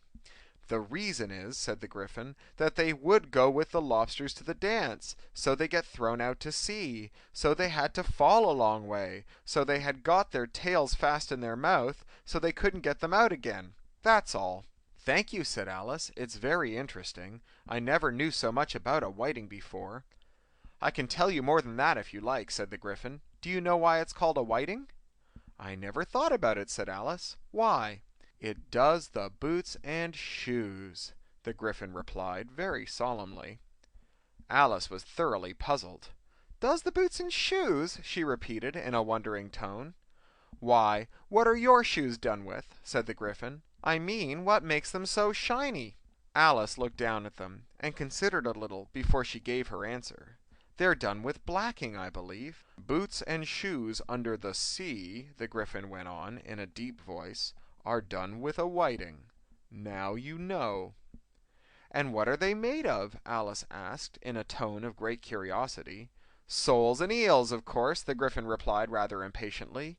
"Any shrimp could have told you that." "If I'd been the whiting," said Alice, whose thoughts were still running on the song, "I'd have said to the porpoise, 'Keep back, please. We don't want you with us.'"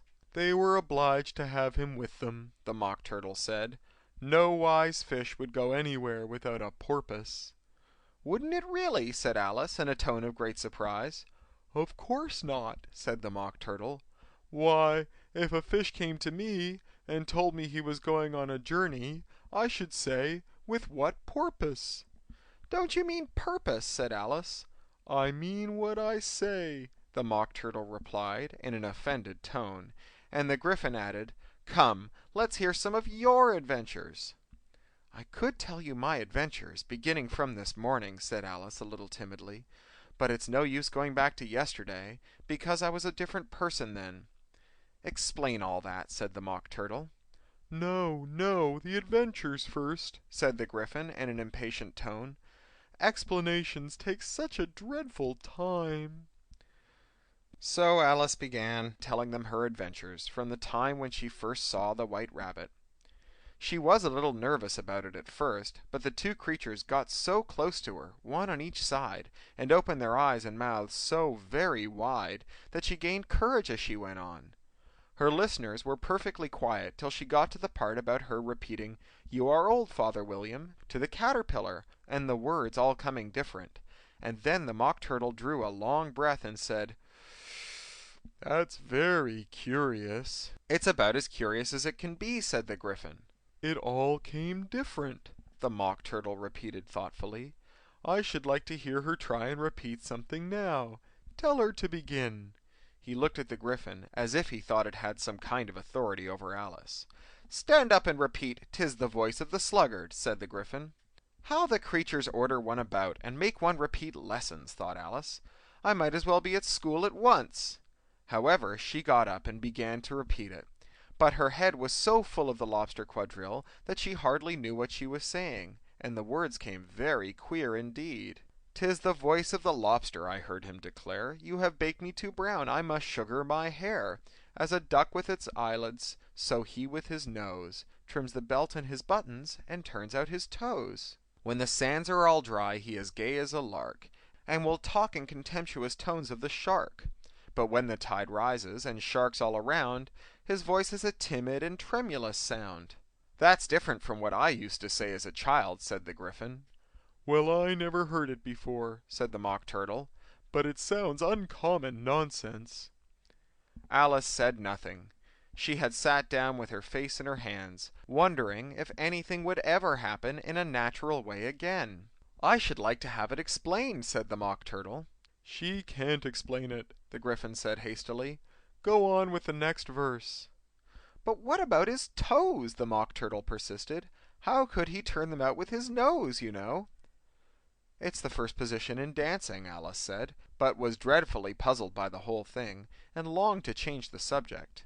"Go on with the next verse," the Gryphon repeated impatiently. "It begins, 'I passed by his garden.'" Alice did not dare to disobey, though she felt sure it would all come wrong, and she went on in a trembling voice, I passed by his garden, and marked with one eye how the owl and panther were sharing a pie. The panther took pie crust and gravy and meat, while the owl had the dish as its share of the treat.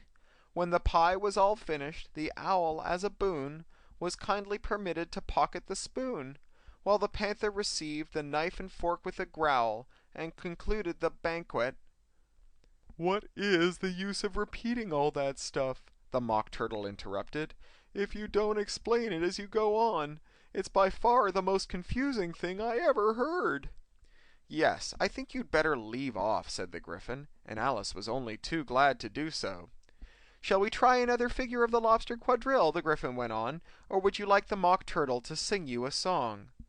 "Oh, a song, please, if the Mock Turtle would be so kind," Alice replied, so eagerly that the Gryphon said, in a rather offended tone, "No accounting for taste. Sing her Turtle Soup, will you, old fellow?" The Mock Turtle sighed deeply, and began in a voice sometimes choked with sob to sing: "Beautiful soup, so rich and green, waiting in a hot tureen. Who for such dainties would not stoop? Soup of the evening, beautiful soup. Soup of the evening, beautiful soup. Beautiful soup, beautiful soup. Soup of the evening, beautiful, beautiful soup. Beautiful soup, who cares for fish, game, or any other dish? Who would not give all else for two? Pennyworth only of beautiful soup. Pennyworth only of beautiful soup. Beautiful soup, beautiful soup. Soup of the evening, beautiful, beautiful soup." "Chorus again!" cried the Gryphon, and the Mock Turtle had just begun to repeat it, when a cry of "The trial's beginning!" was heard in the distance. "Come on!" cried the Gryphon, and, taking Alice by the hand, it hurried off, without waiting for the end of the song. "What trial is it?" Alice panted as she ran, but the Gryphon only answered, "Come on!" and ran the faster, while more and more faintly came, carried on the breeze that followed them, the melancholy words: "Soup of the evening, beautiful, beautiful soup." Chapter 11. Who Stole the Tarts? The King and Queen of Hearts were seated on their throne when they arrived, with a great crowd assembled all around them, all sorts of little birds and beasts, as well as the whole pack of cards. The knave was standing before them, in chains, with a soldier on each side to guard him, and near the king was the White Rabbit, with a trumpet in one hand, and a scroll of parchment in the other. In the very middle of the cart was a table, with a large dish of tarts upon it. They looked so good that it made Alice quite hungry to look at them. "I wish they'd get the trial done," she thought, "and hand round the refreshments." But there seemed to be no chance of this, and so she began looking at everything about her, to pass away the time. Alice had never been in a court of justice before, but she had read about them in books, and she was quite pleased to find that she knew the name of everything there. "That's the judge," she said to herself, "because of his great wig." The judge, by the way, was the king, and as he wore his crown over his wig, look at the frontispiece if you want to see how he did it, he did not look at all comfortable, and it was certainly not becoming. "And that's the jury box," thought Alice, "and those 12 creatures," she was obliged to say creatures, you see, because some of them were animals and some were birds. "I suppose they are the jurors." She said this last word 2 or 3 times over to herself, being rather proud of it, for she thought, and rightly too, that very few little girls of her age knew the meaning of it at all. However, jurymen would have done just as well. The 12 jurors were all writing very busily on slates. "What are they doing?" Alice whispered to the Gryphon. "They can't have anything to put down yet, before the trial's begun." "They're putting down their names," the Gryphon whispered in reply, "for fear that they should forget them before the end of the trial." "Stupid things!" Alice began in a loud, indignant voice, but she stopped hastily, for the White Rabbit cried out, "Silence in the court!" and the king put on his spectacles and looked anxiously round, to make out who was talking. Alice could see, as well as if she were looking over their shoulders, that all the jurors were writing down stupid things on their slates, and she could even make out that one of them didn't know how to spell stupid, and that he had to ask his neighbor to tell him.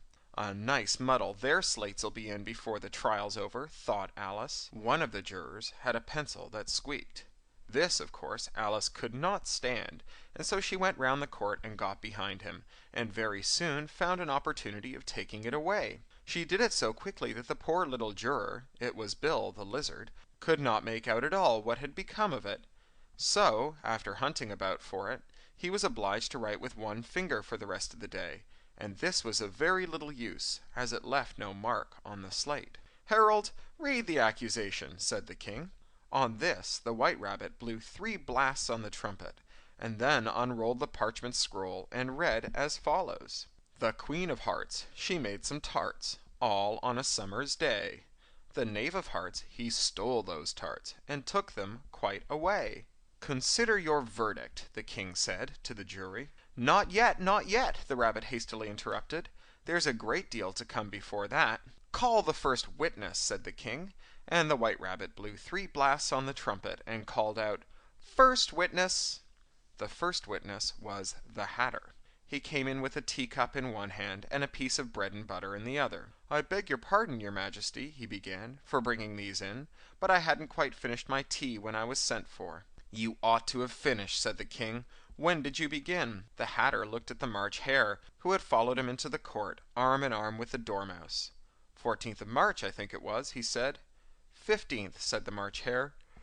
16th, added the Dormouse. "Write that down," the king said to the jury, and the jury eagerly wrote down all 3 dates on their slates, and then added them up, and reduced the answer to shillings and pence. "Take off your hat," the king said to the Hatter. "It isn't mine," said the Hatter. "Stolen!" the king exclaimed, turning to the jury, who instantly made a memorandum of the fact. "I keep them to sell," the Hatter added as an explanation. "I've none of my own. I'm a Hatter." Here the queen put on her spectacles and began staring at the Hatter, who turned pale and fidgeted. "Give your evidence," said the king, "and don't be nervous, or I'll have you executed on the spot." This did not seem to encourage the witness at all.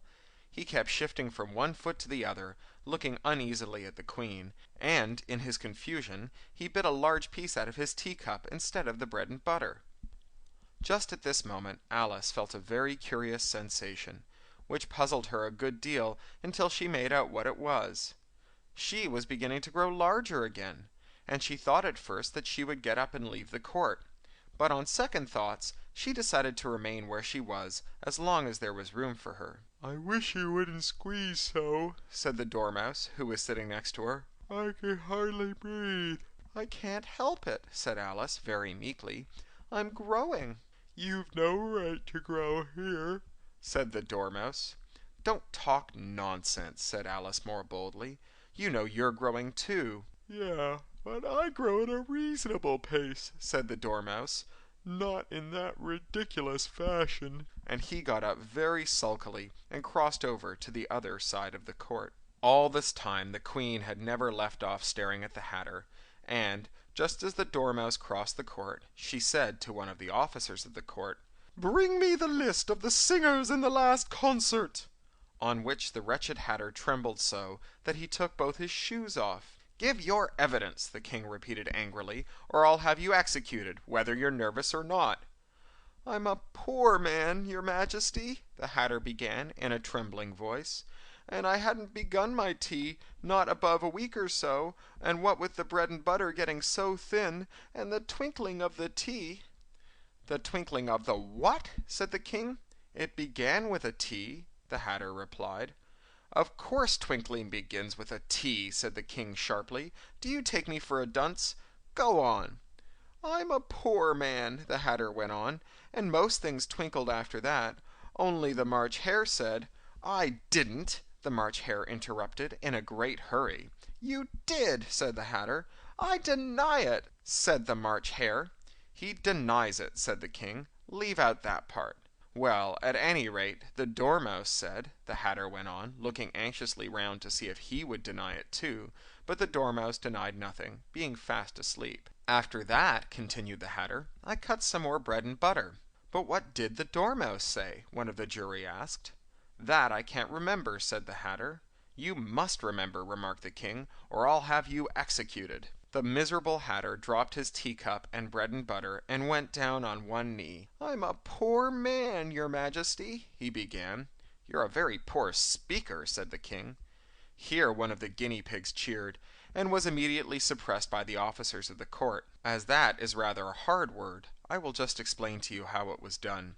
They had a large canvas bag, which tied up at the mouth with strings. Into this they slipped the guinea pig, head first, and then sat upon it. "I'm glad I've seen that done," thought Alice.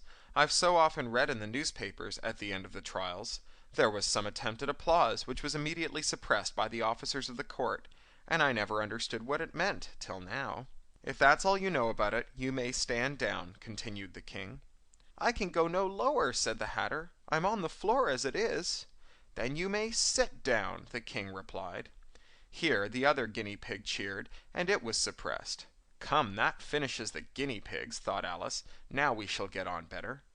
"I'd rather finish my tea," said the Hatter, with an anxious look at the queen, who was reading the list of singers. "You may go," said the king, and the Hatter hurriedly left the court, without even waiting to put his shoes on. "And just take his head off outside," the queen added to one of the officers. But the Hatter was out of sight before the officer could get to the door. "Call the next witness," said the king. The next witness was the Duchess's cook. She carried the pepper box in her hand, and Alice guessed who it was, even before she got into the court, by the way the people near the door began sneezing all at once. "Give your evidence," said the king. "Shan't," said the cook. The king looked anxiously at the White Rabbit, who said in a low voice, "Your Majesty must cross-examine this witness." "Well, if I must, I must," the king said, with a melancholy air, and, after folding his arms and frowning at the cook till his eyes were nearly out of sight, he said, in a deep voice, "What are tarts made of?" "Pepper, mostly," said the cook. "Treacle," said a sleepy voice behind her. "Collar that dormouse!" the queen shrieked out. "Behead the dormouse! Turn that dormouse out of the court! Suppress him! Pinch him! Off with his whiskers!" For some minutes the whole court was in confusion, getting the dormouse turned out, and, by the time they had settled down again, the cook had disappeared. "Never mind," said the king, with an air of great relief. "Call the next witness." And he added in an undertone to the queen, "Really, my dear, you must cross-examine the next witness. It quite makes my forehead ache." Alice watched the White Rabbit as he fumbled over the list, feeling very curious to see what the next witness would be like. "For they haven't got much evidence yet," she said to herself. Imagine her surprise when the White Rabbit read out, at the top of his shrill little voice, the name Alice. Chapter 12. Alice's Evidence. "Here!" cried Alice, quite forgetting in the flurry of the moment how large she had grown in the last few minutes, and she jumped up in such a hurry that she tipped over the jury box with the edge of her skirt, upsetting all the jurymen onto the heads of the crowd below, and there they lay sprawling about, reminding her very much of a globe of goldfish she had accidentally upset the week before. "Oh, I beg your pardon!" she exclaimed in a tone of great dismay, and began picking them up again as quickly as she could, for the accident of the goldfish kept running in her head, and she had a vague sort of idea that they must be collected at once and put back into the jury box or they would die. "The trial cannot proceed," said the king in a very grave voice, "until all the jurymen are back in their proper places. All," he repeated with great emphasis, looking hard at Alice as he said so. Alice looked at the jury box and saw that, in her haste, she had put the lizard in head downwards, and the poor thing was waving its tail about in a melancholy way, being quite unable to move. She soon got it out again and put it right. "Not that it signifies much," she said to herself. "I should think it would be quite as much use in the trial one way up as the other." As soon as the jury had a little recovered from the shock of being upset, and their slates and pencils had been found and handed back to them, they set to work very diligently to write out a history of the accident, all except the lizard, who seemed too much overcome to do anything but sit with its mouth open, gazing up into the roof of the court. "What do you know about this business?" the king said to Alice. "Nothing," said Alice. "Nothing whatever?" persisted the king. "Nothing whatever," said Alice. "That's very important," the king said, turning to the jury. They were just beginning to write this down on their slates when the White Rabbit interrupted. "Unimportant, your Majesty, means of course," he said in a very respectful tone, but frowning and making faces at him as he spoke. "Unimportant, of course I meant," the king hastily said, and went on to himself in an undertone, "important, unimportant, unimportant, important," as if he were trying to decide which words sounded best. Some of the jury wrote down important, and some unimportant. Alice could see this, and she was near enough to look over their slates. But it doesn't matter a bit, she thought to herself. At this moment the king, who had been for some time busily writing in his notebook, cackled out, "Silence!" and then read out from his book, "Rule 42. All persons more than a mile high to leave the court." Everybody looked at Alice. "I'm not a mile high," said Alice. "You are," said the king. "Nearly 2 miles high," added the queen. "Well, I shan't go at any rate," said Alice. "Besides, that's not a regular rule. You invented it just now." "It's the oldest rule in the book," said the king. "Then it ought to be number 1, said Alice. The king turned pale and shut his notebook hastily. "Consider your verdict," he said to the jury in a low, trembling voice. "There's more evidence to come yet, please your Majesty," said the White Rabbit, jumping up in a great hurry. "This paper has just been picked up." "What's in it?" said the queen. "I haven't opened it yet," said the White Rabbit, "but it seems to be a letter written by the prisoner to somebody." "It must have been that," said the king, "unless it was written to nobody, which isn't usual, you know." "Who is it directed to?" said one of the jurymen. "It isn't directed at all," said the White Rabbit. "In fact, there's nothing written on the outside." He unfolded the paper as he spoke and added, "It isn't a letter after all. It's a set of verses." "Are they in the prisoner's handwriting?" asked another of the jurymen. "No, they're not," said the White Rabbit, "and that's the queerest thing about it." The jury all looked puzzled. "He must have imitated someone else's hand," said the king. The jury all brightened up again. "Please your Majesty," said the knave, "I didn't write it, and they can't prove I did. There's no name signed at the end." "If you didn't sign it," said the king, "that only makes the matter worse. You must have meant some mischief, or else you'd have signed your name like an honest man." There was a general clapping of hands at this. It was the first really clever thing the king had said that day. "That proves his guilt," said the queen. "It proves nothing of the sort," said Alice. "Why, you don't even know what they're about." "Read them," said the king. The White Rabbit put on his spectacles. "Where shall I begin, please your Majesty?" he asked. "Begin at the beginning," the king said gravely, "and go on till you come to the end. Then stop." These were the verses the White Rabbit read. "They told me you had been to her, and mentioned me to him. She gave me a good character, but said I could not swim. He sent them word I had not gone, we know it to be true. If she should push the matter on, what would become of you? I gave her 1, they gave him 2, you gave us 3 or more. They all returned from him to you, though they were mine before. If I or she should chance to be involved in this affair, he trusts to you to set them free, exactly as we were. My notion was that you had been, before she had this fit, an obstacle that came between him, ourselves, and it. Don't let him know she liked them best, for this must ever be a secret kept from all the rest, between yourself and me." "That's the most important piece of evidence we've heard yet," said the king, rubbing his hands. "So now let the jury—" "If any one of them can explain it," said Alice. She had grown so large in the last few minutes that she wasn't a bit afraid of interrupting him. "I'll give him 6 pence. I don't believe there's an atom of meaning in it." The jury all wrote down on their slates, "She doesn't believe there's an atom of meaning in it," but none of them attempted to explain the paper. "If there's no meaning in it," said the king, "that saves a world of trouble, you know, as we needn't try to find any. And yet I don't know," he went on, spreading out the verses on his knee, and looking at them with one eye. "I seem to see some meaning in them after all. Said I could not swim. You can't swim, can you?" he added, turning to the knave. The knave shook his head sadly. "Do I look like it?" he said, which he certainly did not, being made entirely of cardboard. "All right so far," said the king, and he went on muttering over the verses to himself. "We know it to be true. That's the jury, of course. I gave her 1, they gave him 2. Why, that must be what he did with the tarts, you know. "But it goes on, they all return from him to you," said Alice.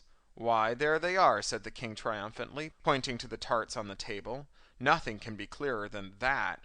And then, before she had this fit, "You never had any fits, my dear, I think," he said to the queen. "Never!" said the queen furiously, throwing an inkstand at the lizard as she spoke.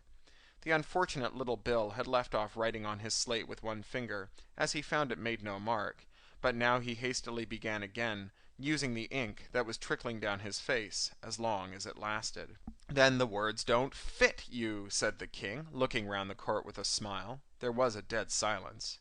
"It's a pun," the king added, in an offended tone, and everybody laughed.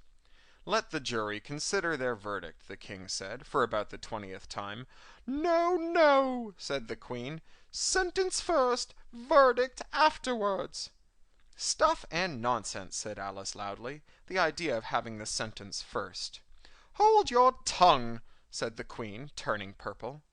"I won't," said Alice. "Off with her head," the queen shouted at the top of her voice. Nobody moved. "Who cares for you?" said Alice. She had grown to her full size by this time. "You're nothing but a pack of cards." At this, the whole pack rose up into the air and came flying down upon her. She gave a little scream, half of fright and half of anger, and tried to beat them off, and found herself lying on the bank, with her head in the lap of her sister, who was gently brushing away some dead leaves that had fluttered down from the trees upon her face. "Wake up, Alice dear," said her sister. "Why, what a long sleep you've had." "Oh, I've had such a curious dream," said Alice, and she told her sister, as well as she could remember them, all these strange adventures of hers that you have just been reading about. And when she had finished, her sister kissed her and said, "It was a curious dream, dear, certainly, but now run into your tea. It's getting late." So Alice got up and ran off, thinking while she ran, as well she might, what a wonderful dream it had been. But her sister sat still, just as she left her, leaning her head on her hand, watching the setting sun, and thinking of little Alice and all her wonderful adventures, till she too began dreaming after a fashion. And this was her dream. First she dreamed of little Alice herself, and once again the tiny hands were clasped upon her knee, and the bright eager eyes were looking up into hers. She could hear the very tones of her voice, and see the queer little toss of her head to keep back the wandering hair that would always get into her eyes.